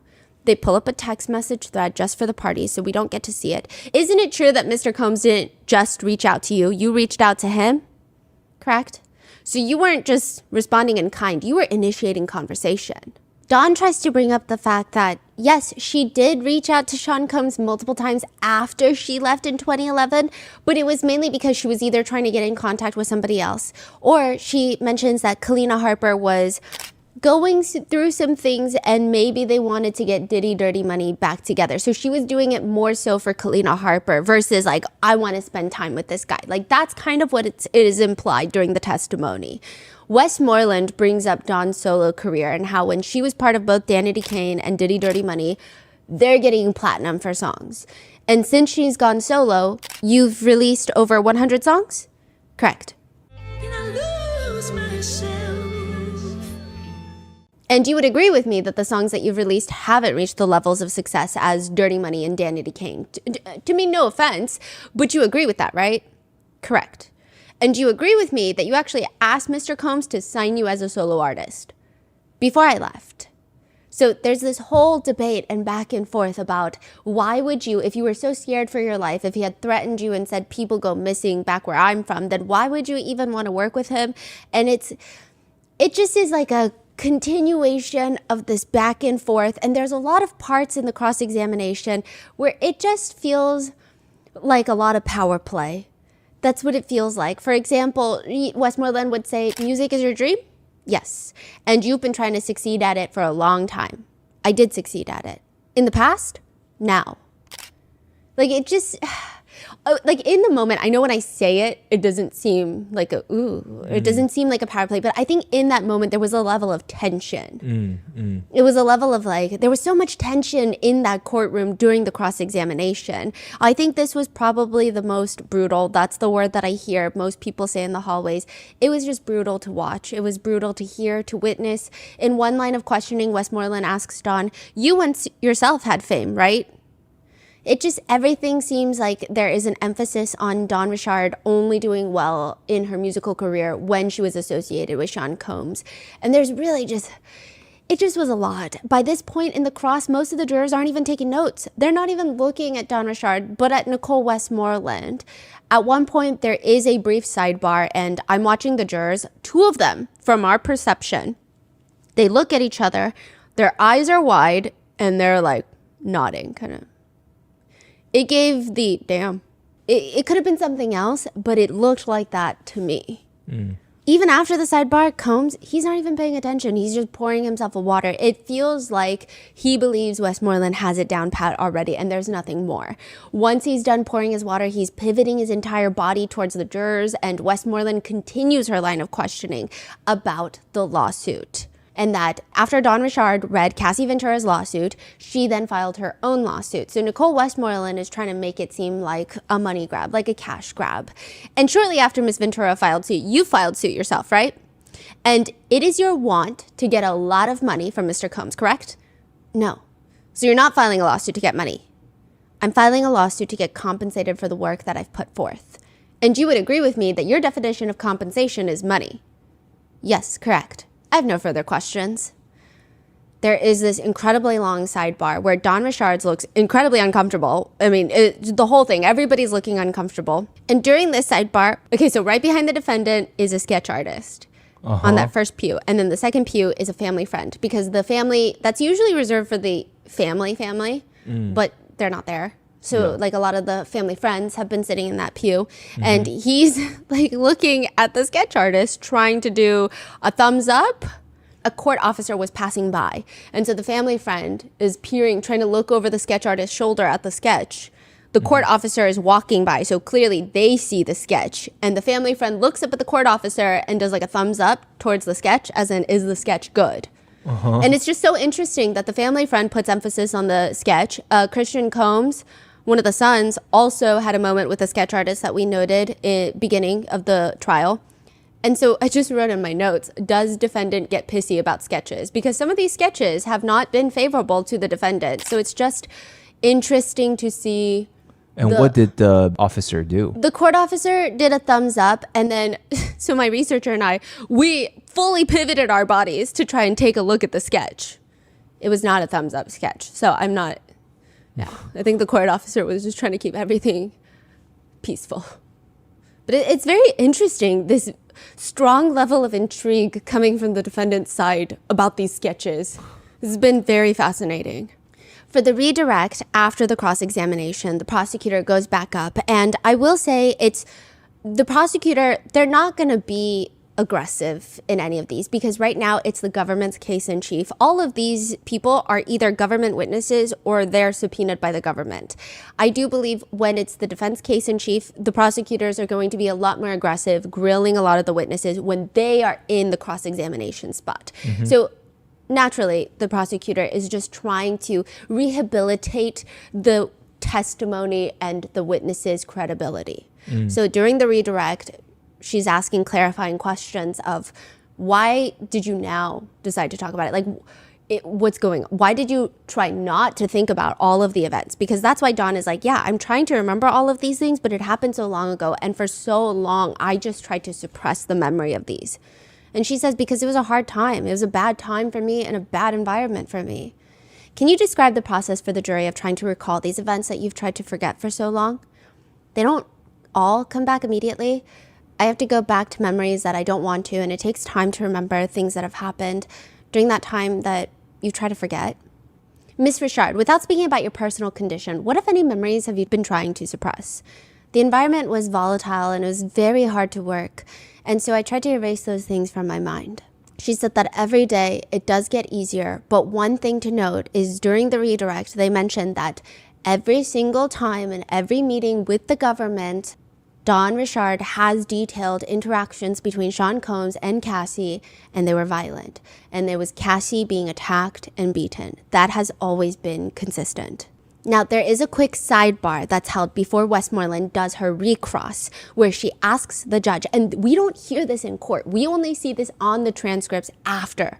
So we come home for the day, and then we can see what was happening during the sidebar. So Westmoreland is asking, I'm asking this out of abundance of caution. You might not have an objection. We talked about it yesterday, but you asked her about the financial contention of the lawsuit. I'm going to ask her if she's aware of the $22 million demand. So this is what they were referencing earlier in the cross of this is the letter that your lawyer sent in demand. To which the prosecutors don't like this. She's already testified that she doesn't know there's a $22 million amount that is included, but I don't think that you've laid the foundation that she would have any reason to have knowledge of that amount, even though she said she never looked at that document. Westmoreland continues to argue, I don't think she needs to look at the document to have knowledge. I think she authorized them to file suit on her behalf. I want to ask if she's aware. If she's not, she could say no. Agnifilo makes a further comment. Your Honor, can I add one thing? I think the number is so large. It's just, it goes to her credibility when she says she doesn't know that a lawyer asked for $22 million on her behalf is different than she doesn't know that a lawyer asked for $100,000 on her behalf. One strains credibility, I think. The judge, though, fully disagrees, saying that's not true. I mean, if she doesn't know what demands have been made, she doesn't know. You can ask questions if you think that someone in her position would know what the number is. Then there are a number of questions you can ask to try and establish that she does or does not know. So you can do that, and let's take it from there and see if you get to a point where the witness says that she's been following and receives the updates from her lawyers and all the other stuff. And then you can take it from there and you can raise your objection there. So during the recross, Westmoreland starts with the point Dawn Richards requested, regardless of if it's for a friend or not, that she wanted to get the band back together. And she's just pointing out that means you're going to be spending a lot of time with Sean Combs, even though he threatened your life and you were deathly afraid of him. Like, you still want to spend time with him. And then she moves on to the lawsuit. And then you went and hired your own lawyers, right? Yes. And you filed your lawsuit. Yes. And you were hoping to be nicely compensated for that, correct? For justice. And justice for you would be money. It would be to be made whole and also be paid for the time that I was with Puff, with Sean Combs, which means money. Yes. No further questions. Was dismissed? No. You're not? No further questions. And with that, the judge looks at Dawn Richard. Thank you very much, Miss Richard. The government may call its next witness. Wow. How long did the whole thing last? Like a full day, half a day? I would say not even half a day. Oh, wow. But it was intense. It was very intense. It was probably the most intense cross-examination. I did hear a lot of people. Okay, so the press line and the public line are outside of the courthouse near each other. And I was listening to members of the public. I don't know why I'm always eavesdropping, okay? But I was listening to them and they were talking about, they were anticipating that Dawn Richard is going to be testifying. And one of them, who the exact verbiage I believe they used was along the lines of, and they're going to come at Dawn Richard. And he was saying, you know, she's not pregnant like Cassie is. She didn't have this romantic relationship with Sean Combs like Cassie did. And she is a darker skinned black woman. Like, they're gonna come at her with everything they've got. Wait, who said this? A This public? was a black man that was in the public line. Oh. And so I thought that was very interesting insight that I maybe would not have come to that conclusion before the testimony. And I don't know why. I just kept thinking about it during the entirety of the testimony. And then I don't know if I was thinking too much into it because, you know, it's very easy to start going into conspiracies when you're sitting in that courtroom for 8 hours because there's so much going on and then your mind starts running. But I was thinking about that. And then I was thinking about, it is interesting that Mark Agnifilo was originally supposed to do the cross and then he didn't. So I thought maybe that had something, but it was very interesting that that was pointed out. I don't think that was insight that I would have had going in. But it did make sense once I was in there to some degree. So I guess the question is, what are your thoughts on that comment? Do you think that has anything to do with how the cross was handled? Because it was genuinely one of the more intense crosses.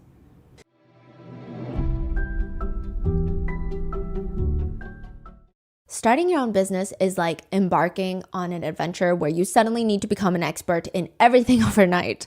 When my family and I started Grandpa Mango's limited edition artwork, it was a lot. One day you're the marketing department, the next day you're trying to figure out inventory, and somehow you also expected to be a web designer, customer service representative, a shipping expert. Finding the right tool was the cornerstone for Grandpa Mango Studio. It's truly the difference between drowning in tasks and thriving in your business. For millions of entrepreneurs just like me and you, that essential tool is Shopify. With world-class expertise built into every corner of the platform, Shopify handles everything that would otherwise keep you up at night. With hundreds of ready-to-use templates and intuitive AI tools, you can build beautiful online presence that perfectly captures your brand's personality and style. No coding or design degree required. Sign up for your $1 per month trial and start selling today at shopify.com/rotten. Go to shopify.com/rotten. Shopify.com/rotten.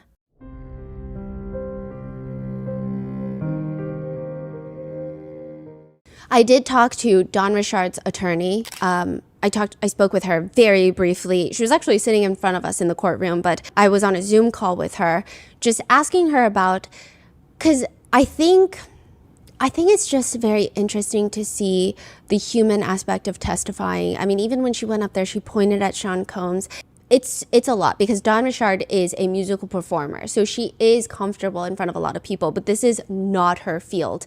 And what she said was that a lot of witnesses that do end up testifying, sometimes the feeling that they might walk away with is like, I wish I could have clarified something, or like, I feel a little bit misunderstood. And that's just kind of what happens when you get cross-examined as a witness. I think a lot of people feel like I didn't really get to say what I wanted to say, or my words got taken out of context. I didn't get to explain, I mean, the cases I have representing victims of sexual assault, my team and I, we spend a lot of time reaching out and trying to get people to be witnesses, to come in and testify. And I would say 99% of people don't want to do it. They want to stay as far away as possible from the courtroom. They're terrified. They have every excuse in the world. They say yes, and then they don't show up, right? It's just very, very difficult. So those who do show up, we have to understand how hard it is and how brave it is. And, they're there. Not, I mean, Dawn is just one of them. So it must have been incredibly frustrating for Dawn Richard after that type of cross, where the speed of that cross was also crazy. Like, I don't think I would have been able to even think before answering. And it's like, there's some sort of expectation when the speed ramps up to keep up with the speed. So I can see how that was very daunting. And then as they were walking out of the courthouse, Dawn Richard and her attorney, Lisa Bloom, they were getting harassed. Outside the courthouse, it's a bit of a circus. There's some very disturbed people out there screaming and yelling at witnesses, unfortunately, just as they're walking from the courthouse to the car. And then there's kind of the more normal journalists. Yeah, how big is Diddy's dick? Whoa. Wow. I get the 10 Come on now, man. Monetization. You're going too far. Yeah, man. I want to get my ass beat for 10 million. I want to get my ass beat for 10 million. Isn't it freedom of speech? You have freedom of speech? Yeah, I mean, I imagine it was a very difficult experience, but there are lots of mixed netizen comments, with one reading, Dawn Richard was complicit. She watched Combs violently abuse Cassie and a former assistant, but she continued working with him anyway. And for what? I can't name a single Dawn Richard song. But another one reads, she was terrified to tell what he did because she didn't want to go missing. What do you not get about that? There are points during the day where Sean Combs looks like he's about to fall asleep, which I do write in my notes. How much caffeine does he get? One would hope that he does not have access to other drugs and stimulants in prison or jail, but coffee-wise, how much does he get?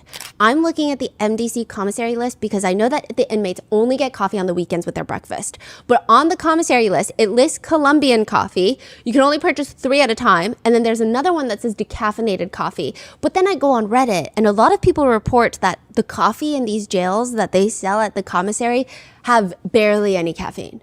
They don't want the inmates to be awake. They don't want them to be stimulated.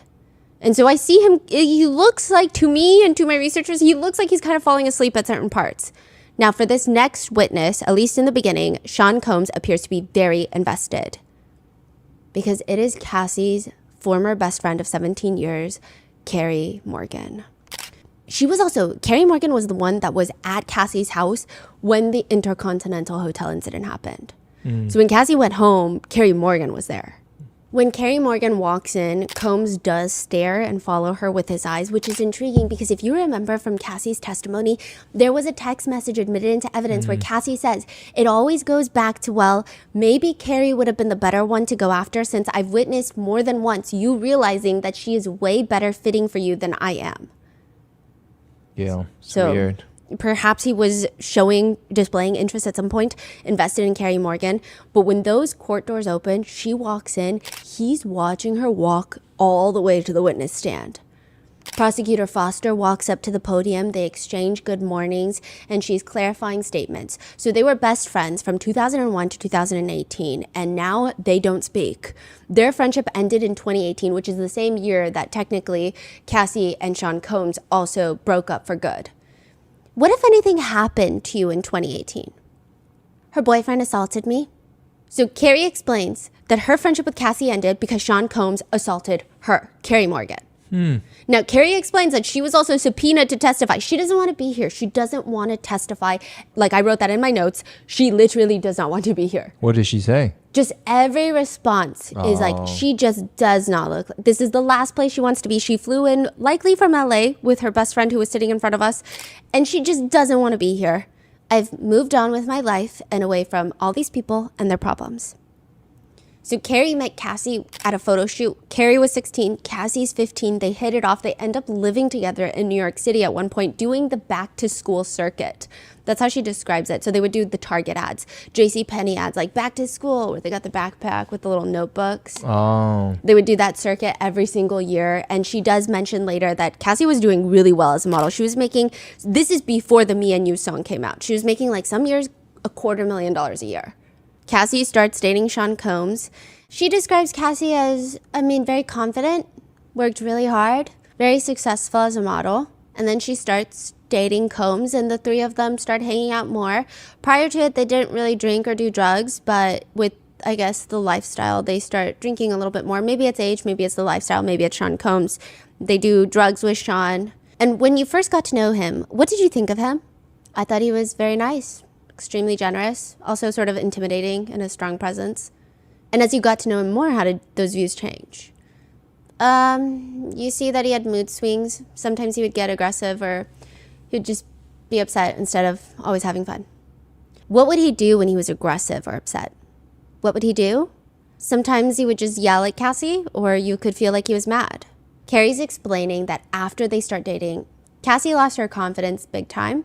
She lost her spark. She was not like the same Cassie. Carrie says even her body, she was always very slumped, kind of just bad posture. She just became like this. And she's hunching over, showing the jury. And the jury, a lot of them are heads down, like taking notes on all of this.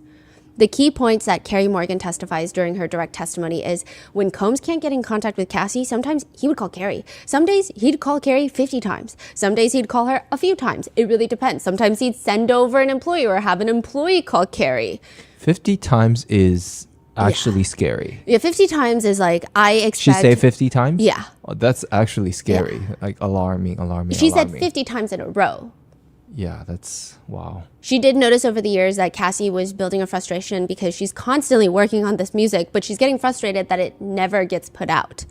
What types of things did you see him do to her? Hit her? Pull her hair? I've seen him kick her, push her. She said on one of those occasions there was a bodyguard around, and she told the bodyguard, do something, because they can both clearly see that Cassie is getting pushed and kicked. And Ruben, the bodyguard, she claims he's not doing anything. And that particular assault on Cassie got so bad, the bodyguard Ruben does nothing. It gets to the point where Cassie and Carrie end up escaping out of the house away from Sean Combs, hiding on the steps of a neighbor's house, like laying flat on the stairs because their house was on an incline so that they couldn't be seen. And they said that they were laying face down on the concrete stairs for 20 to 30 minutes while they could hear Combs and the bodyguards just driving back and forth looking for them. Carrie says, I didn't know what to do, so I just wanted to stay there until everyone calmed down. Another event, Carrie says, happened while they were on vacation. She just hears screaming. Can you talk through the chain of events? What, if anything, happened before the screams happened? Cassie had gone to the bathroom, and then after a few minutes, Sean said she's taking too long. So he left me, and I was just in the bar by myself, and then a few minutes later, I heard her screaming. And how would you describe her scream? Like guttural, like terrifying. What did you do? So I heard her screaming. I went to the hallway. The hallway was extremely long, and they were coming out of the master bedroom, and he was dragging her by the hair on the floor. And how far did you see him drag her by the hair? I probably saw like 10 feet. And then I ran back to get my purse so that we had credit cards and a phone and stuff. And when I came back, they were outside. So I didn't actually see him drag her all the way down the hall. Carrie says that she ran and got her bag just in case they needed to run away, and she wanted to have money and a phone. I saw him push her on the ground, and she hit her head on the brick. And how did you see Miss Ventura react after she hit her head on the brick? She didn't move. She fell on her side, so she was like in a loose fetal position, I would say. Were her eyes closed or open? Closed. Carrie says she thinks that Cassie knocked out because she didn't move for like 20 or 30 seconds. Sean and I were yelling at each other, and while we were arguing, she got up and ran into like a wooded area, barefoot. What did you do? I jumped into a golf cart there was 2 golf carts in the driveway, in the circle driveway. I got in one, Sean went in the other one. We went different ways looking for her. Carrie ends up finding her. She came running out of the woods. She got in my car. I turned the lights off. We drove. I don't remember where we parked the golf cart, but we ended up hiding in a ditch. Again, they could hear Sean and his friend trying to find them, so they're hiding in what feels like hours in this ditch, and Cassie is crouched down with what she describes as a really big bump on her forehead. During this testimony, it's interesting how much Combs' body language resembles someone from the press. Like, he will cock his head to the left, listen with his hand over his notepad, and then once he hears something that he thinks is of interest, he'll start jotting it down. Like, that's one thing all of us, the RM researchers, are writing down, is like, sometimes he genuinely looks like a member of the press found a way to sneak up there.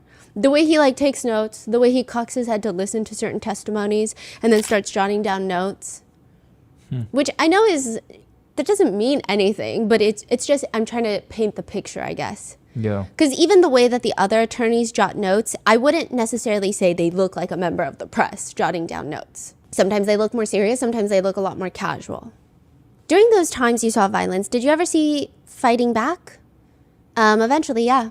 Can you describe what you saw from her? I don't remember, but I know she started fighting back. So throughout this trial, prior to this, we just had the Intercontinental Hotel footage, right? Then during the trial, we find out that there was a male escort in the hotel room during the day that this all happened. This was during a freak-off. Then we find out that when she gets home, when Cassie gets home from the Intercontinental Hotel, Carrie Morgan is there. So she walks in through the apartment door, quote, she had her hoodie completely covering her face, and she kind of like slumped down. She dropped her bags and she didn't say anything. She was just standing there. When she pulled her hoodie back, she had a black eye. Then 30 minutes later, Sean Combs comes to the door, and they know this because he starts hitting the door with a hammer trying to bust it open. How did you know this, Mr. Combs? He was yelling. I could hear him. There was a peephole that we could see through. She even says that she sees the actual hammer that he's trying to burst through the door with. Meanwhile, Cassie is just fully numb. That's how Carrie describes her after the Intercontinental Hotel incident. She was just sitting on the couch. She wasn't doing anything. I was freaking out. And she was just like, she didn't care if he came in and killed her.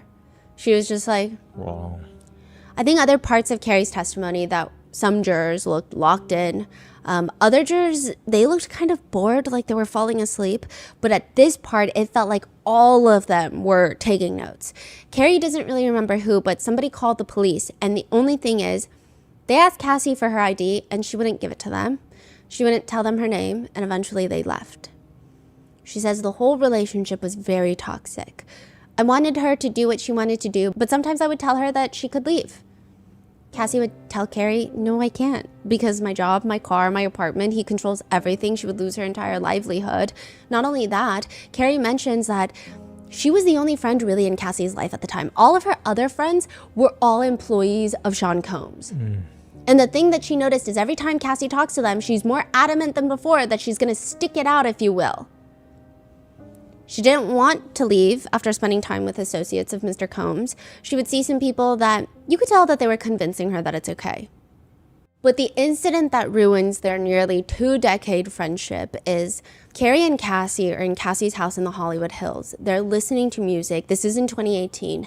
Cassie is using the restroom when Sean just comes into the house. Carrie says, I guess he had a key and she didn't know. So she was in the bathroom. She saw him come in and she locked herself in the bathroom. And I was in the living room and he came up behind me and choked me. And then when I got away, he boomeranged a wooden hanger on my head. What? How did he choke you? I'm not sure, but I had finger marks on my neck, so. What type of hanger did he hit you with? A wooden coat hanger. And what part of your body did the hanger hit you? Behind my right ear. Without telling me Mr. Combs' specific words, what did he express concerns about when he hit you? Who Cassie was cheating on him with? At the time, did you know what he was talking about? I had no idea. Carrie is trying to flee the apartment. She ends up seeing Combs' old assistant, Ryan, and she's telling him he's going crazy, like he's lost it. Ryan doesn't really do anything, just kind of shrugs. Carrie walks away, concussed from the wooden hanger. She's dizzy, throwing up. She has to go to urgent care. And this is the point where she's just over it. She gets an attorney. She plans on filing a lawsuit, but she doesn't. Instead, she meets up with Cassie at a pizza place in West Hollywood. Cassie offers her $30,000 to sign an NDA and not file a lawsuit. What did Cassie say when she told you about the money? She told me that she thought I was milking it, that I was over-exaggerating, and da-da-da. But she signs the NDA without even really reading it. There's no lawyers present. She gets the $30,000. This is the last time she's ever spoken to Cassie. This is where the friendship completely ends. She hasn't spoken to Combs since the wooden hanger projectile was flung at her head. Now, one very interesting thing to note is that during Carrie Morgan's entire direct, I keep writing in my notes, she does not want to be here. And I think even the way she answers, yes, she's answering the questions, but she's not I don't think she even wants to be. I don't think she should be. But she's just very, this is what happened. I'm ready to leave. Like, that's the tone that everything was. But when Mark Agnifilo takes the cross-examination for the defense, the best way our team could describe it collectively is he is incredible at disarming the witness. He's so good at building trust and rapport, not even just with the witness, but with the jurors too. He will make strategic jokes. At least in hindsight, they feel strategic. You grew up in Buffalo, you said? Yes. Came to New York for the vastly improved weather, and all the New Yorker jurors are laughing because it's been so cold and windy, and like the weather has been honestly heinous going to the courthouse. All the jurors are smiling and they can clearly relate. He also hates using the microphone. Agnifilo, I've noticed, and I've always wondered if he is literally just an old teddy bear dad or if this is strategic because it comes off more approachable and just like, oh, clueless me, where's the microphone? Mark Agnifilo is so good at disarming Carrie. She starts opening up. She's way more receptive to his questions. She seems way more engaged than she was during her direct. Really? During her direct, yeah, she answered just enough to show, hey, I answered your questions. During the cross, she's giving out more information. Really? Yeah, and another side note is Westmoreland and Agnifilo are great at addressing the members of the jury. The prosecutors, I feel like they do say things like, could you explain to the jurors? Could you explain to the jury? But they kind of act like the jurors don't exist, is the vibe. Mm-hmm. I'm sure if I pour through the transcripts all over again, just specifically searching for the parts that they address the jury, I will find it. But it's done in a way that feels so minimal or non-existent. But Mark Agnifilo, even though for the witness, he acknowledges Carrie Morgan was subpoenaed. You don't want to be here. Like, he tells her that he's going to do his best so that she can get out of here. With the jury, he's always like, wait, I'm confused. Also, maybe the jurors are confused. So could you explain it for us? Like, it's very, he doesn't say those exact words, but he doesn't make it seem like invisible force field. Yeah. They're just watching like the press and the public. He knows exactly what he's here to do, which Yeah. is convince the jurors. Yeah, even Nicole Westmoreland is like, you know, ladies and gentlemen of the jury, could you explain to the ladies and gentlemen of the jury? Mm-hmm. So it feels very like a three-way conversation almost, instead of like, I'm invisible and you're just acting like I'm not here type of feeling. Carrie mentions in the cross-examination that Cassie was probably jealous of Kim Porter.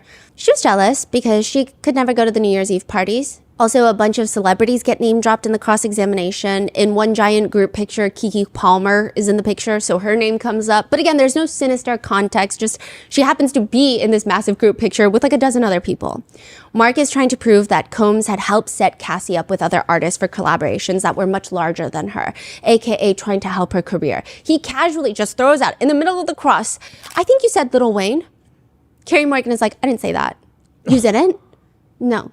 Sorry. Do you know if that's true? That she worked with Lil Wayne? Yeah. Not that I can't. That's fine. That's fine. Do you remember any other artists that Miss Ventura did work with? And at that moment, I was like, I feel like he did that on purpose because nobody heard Lil Wayne unless maybe he's looking at the meeting notes from Carrie Morgan and the government. But then he would have pulled it up. I don't know. It was just so bizarre. No, I can see it. I can see him just like taking Lil a shot. Wayne, yeah. Eminem, like just throwing names out there to wow. That's fine. That's fine. Do you remember any other artists that Miss Ventura did work with? Yeah, French Montana, Fabulous, Too Short. I'm sure I'm missing a bunch, but she did a mixtape that had features on every song. But probably the biggest part of the cross was that Carrie Morgan says when the hanger incident happens, Sean Combs was wondering who Cassie was cheating with. And she said, I have no idea who she was cheating with at that time. But it turns out she was cheating on him with somebody? Yes. Okay, and at that time, at that moment, you didn't know who it was. I had no idea she was cheating on him. So it's kind of unclear whether or not Cassie was cheating or not. Not that it would in any way absolve anyone the guilt of giving a friend a concussion, but it's unclear. It just, in the cross, it made it seem like perhaps she was cheating, which I don't know. It did kind of feel like an aha moment when she said that. Wait, so wasn't Diddy always have multiple girlfriends? I guess the picture that the defense are trying to paint is it was like a two-way toxic relationship. Oh, okay. Now, the cross ends, and the redirect, the main focus of the prosecutor, is that Combs was violent. And he was not just violent when he was jealous and accused Cassie of cheating, like the defense is trying to make it appear, but he was violent for all things. They asked Carrie why Combs was attacking Cassie during the vacation, and she said that she was taking too long in the bathroom. One very interesting moment, Mark Agnifilo tells Carrie Morgan that she has to speak or say yes or no into the mic rather than shake her head, because the court reporter is only taking down spoken word. Do me a favor, if you don't say yes, he will hit me. Talking about the court reporter that's sitting right in front of her. I just thought it was an interesting choice of words. I don't know if it's strategic. Could be not. Even when he asks about the NDA signing and the $30,000 exchanged at the pizza place for the wooden coat hanger incident, Mark asks if there were any lawyers present, and he comments, because she says no, he comments, which is probably why the exchange got done. Withdrawn. So he's like making fun at attorneys and making fun at the situation of like, come on guys, you can't be doing these things without attorneys. Everyone was giggling. The press were giggling, the public was giggling, the jurors are giggling. It was very interesting. And at the start of the case, which feels like 3 years ago, but this was basically like a week ago, right? Michael B. Jordan was all over the news because he was listed on the people and places list for jury selection. It was said that Cassie and Michael B. Jordan dated briefly, which was confirmed by Cassie and now by Carrie Morgan. Carrie admits that Combs was jealous of Michael B. Jordan because while Cassie was in South Africa to shoot a movie, she was not dating Sean Combs. She was in the midst of talking to Michael B. Jordan. Now, in terms of the relationship, Carrie said she didn't really ever meet him or know anything about him, but she just knew that Sean Combs was jealous of him. Now, this is where it gets strange. We go from Michael B. Jordan, because he's brought up in this testimony, and then I go home, I go online after court, and everyone's like, Steve Harvey. And I'm like, what's happening? Everyone on the internet are making, quote, Steve Harvey and the diddler jokes. That's not me making the joke. That's the internet making that joke. The public timeline of what we kind of know, and we've briefly went over this in our 4-part series. There were sources in 2018 that stated and suggested, rather, that Lori Harvey and Justin Combs, Combs' second son with Misa Hilton, were dating. The next year, in 2019, Lori Harvey was linked romantically with Sean Combs, Justin Combs' dad. They were photographed vacationing in Italy with Steve Harvey and Marjorie Harvey, Steve's wife. Their relationship seems a little bit more confirmed but unconfirmed. Like, they seemed like, there's pictures of her kind of with her arm around him. It seems like they had some sort of close friendship or relationship. Lori Harvey has come out to categorically deny the allegations, stating that she never dated son and father. So it seems like perhaps maybe she only dated Sean Combs and not Justin Combs. But the next year in 2020, she starts dating Michael B. Jordan in a very public relationship that is confirmed by both of them. That's how people connect all of this. Now, some people are stating that Sean Combs dated Lori Harvey to get revenge on Michael B. Jordan for dating Cassie. But the timeline doesn't add up because Lori Harvey started dating Michael B. Jordan after she was pictured with Sean Combs. Others say that the vacation to Italy between Combs and Lori was not for Combs and Lori. It was for Combs and Steve Harvey because they were secretly dating. Which I tried to find some actual substance to that. It's just a bunch of internet rumors so far, as well as a lot of AI generated content. However, Steve Harvey does make what I think a normal person would consider, rightfully consider, an alarming amount of baby oil jokes. With one segment on his show, someone asks him for tips. This cute little middle-aged lady asks, my husband and I watch the show. He often takes your advice, and well, recently, I was in the room laying down. He came in there and he squirted cold baby oil on my back. It was very cold. It was ice cold, and whatever mood I wasn't in it anymore, and neither was he. So, Steve, you give good romantic tips. Can you share some techniques? Steve says, player came in here with that cold-ass baby oil. Listen to me. I talk about baby oil all the time because it's a specialty. You got to be a baby oil professional. You need to microwave this baby oil before you come in there. Now, most people don't have a microwave in their bedroom. I've installed one because I need hot baby oil at handy. Now, you don't want to put no microwave in your bedroom. Here's a couple of low budget ways to accomplish it. Run a sink full of hot water and just lay the bottle of baby oil in there for about 15 minutes. Turn it, let it heat up like that. Oh my God, don't ever not include baby oil in your love life. You are missing one of the greatest inventions. Baby oil ain't really for babies. It's for your damn baby. In another episode, he's going over someone's vacation packing list where he says he's reading it. 3 bottles of baby oil. Whoa, my all-time favorite. Got to have that baby oil, baby. My all-time favorite, baby. 3 bottles of baby oil. Wait, when was this? Is this before the whole Diddy baby oil thing? Yeah. Oh, this is before the baby oil Diddy situation came up. Yeah. Oh, okay. So he's just been like a baby oil lover. I see. Which a lot of people are. A lot of people use it. It's not unheard of. It's pretty common from what I can see for intimate situations. But I guess you don't really hear... Yeah, not like 50 bottles. Yeah, and you don't really hear people like talk about it on TV with such enthusiasm of like... Yeah. greatest invention. In another segment, he's giving advice to a pastor and his wife who have been married for 32 years. I'm just going to keep it real with you. Y'all have been having bowling night and pizza night, and like that, just throw baby oil in there, pastor. It ain't nothing simple about throwing some baby oil in there. I'm telling you, baby oil, it just goes with everything. You can get baby oil on pizza. I done got it on pizza. Before you taste it, you can't even hardly taste it. I had baby oil all around my mouth before. I don't even know what's on there. I'm just a baby oil type of night. It's just baby oil. Praise the Lord, baby oil. Praise the Lord, baby oil. Yeah. So that's why Steve Harvey's Instagram comments are now filled with baby oil comments and memes. But there doesn't seem to be an actual direct link. But back to the cross-examination with Carrie Morgan. Mark Agnifilo moves to admit Defense Exhibit 1620, which is a text message from Carrie Morgan to Sean Combs, and it's a poem, which the prosecutors object. But Mark argues the reason that the poem can be admitted into evidence is, quote, "I've never known a poem offered for its truth." He's basically saying no one's going to think that this poem is definitive truth, so that's why it should be admitted. It is admitted, and the poem reads, condensed, "Deep at the center of my being, there's an infinite well of love. I now allow this love to flow to the surface. It fills my heart, my consciousness. The more love I use and give, the more I have to give. The supply is endless." It's like a self-love poem, and Mark is just pointing out that Carrie sent it to Sean. So he's telling the jurors that Sean and Cassie had friends all around them from both sides that wanted them to work out. Unrelated to the case, well, semi, but there's this really sad moment where Mark Agnifilo asks, "For 17 years, you guys were best friends, and you haven't spoken to her since?" No.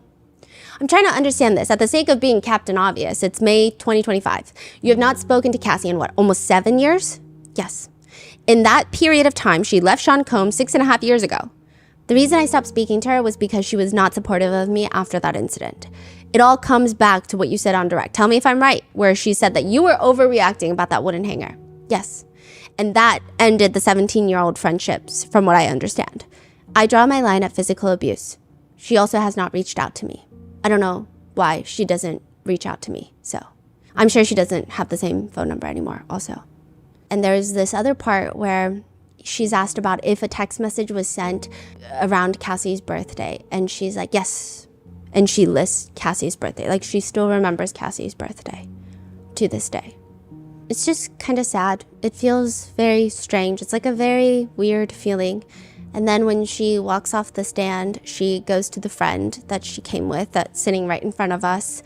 As she's walking down the aisle, she just smiles happily at her friend and says, "Let's go." And they just walk out the courtroom together. And that is the testimony of Dawn Richard, Carrie Morgan, and the new lawsuit filed against Sean Combs. Coming next, we're going to be going through Kid Cudi's testimony.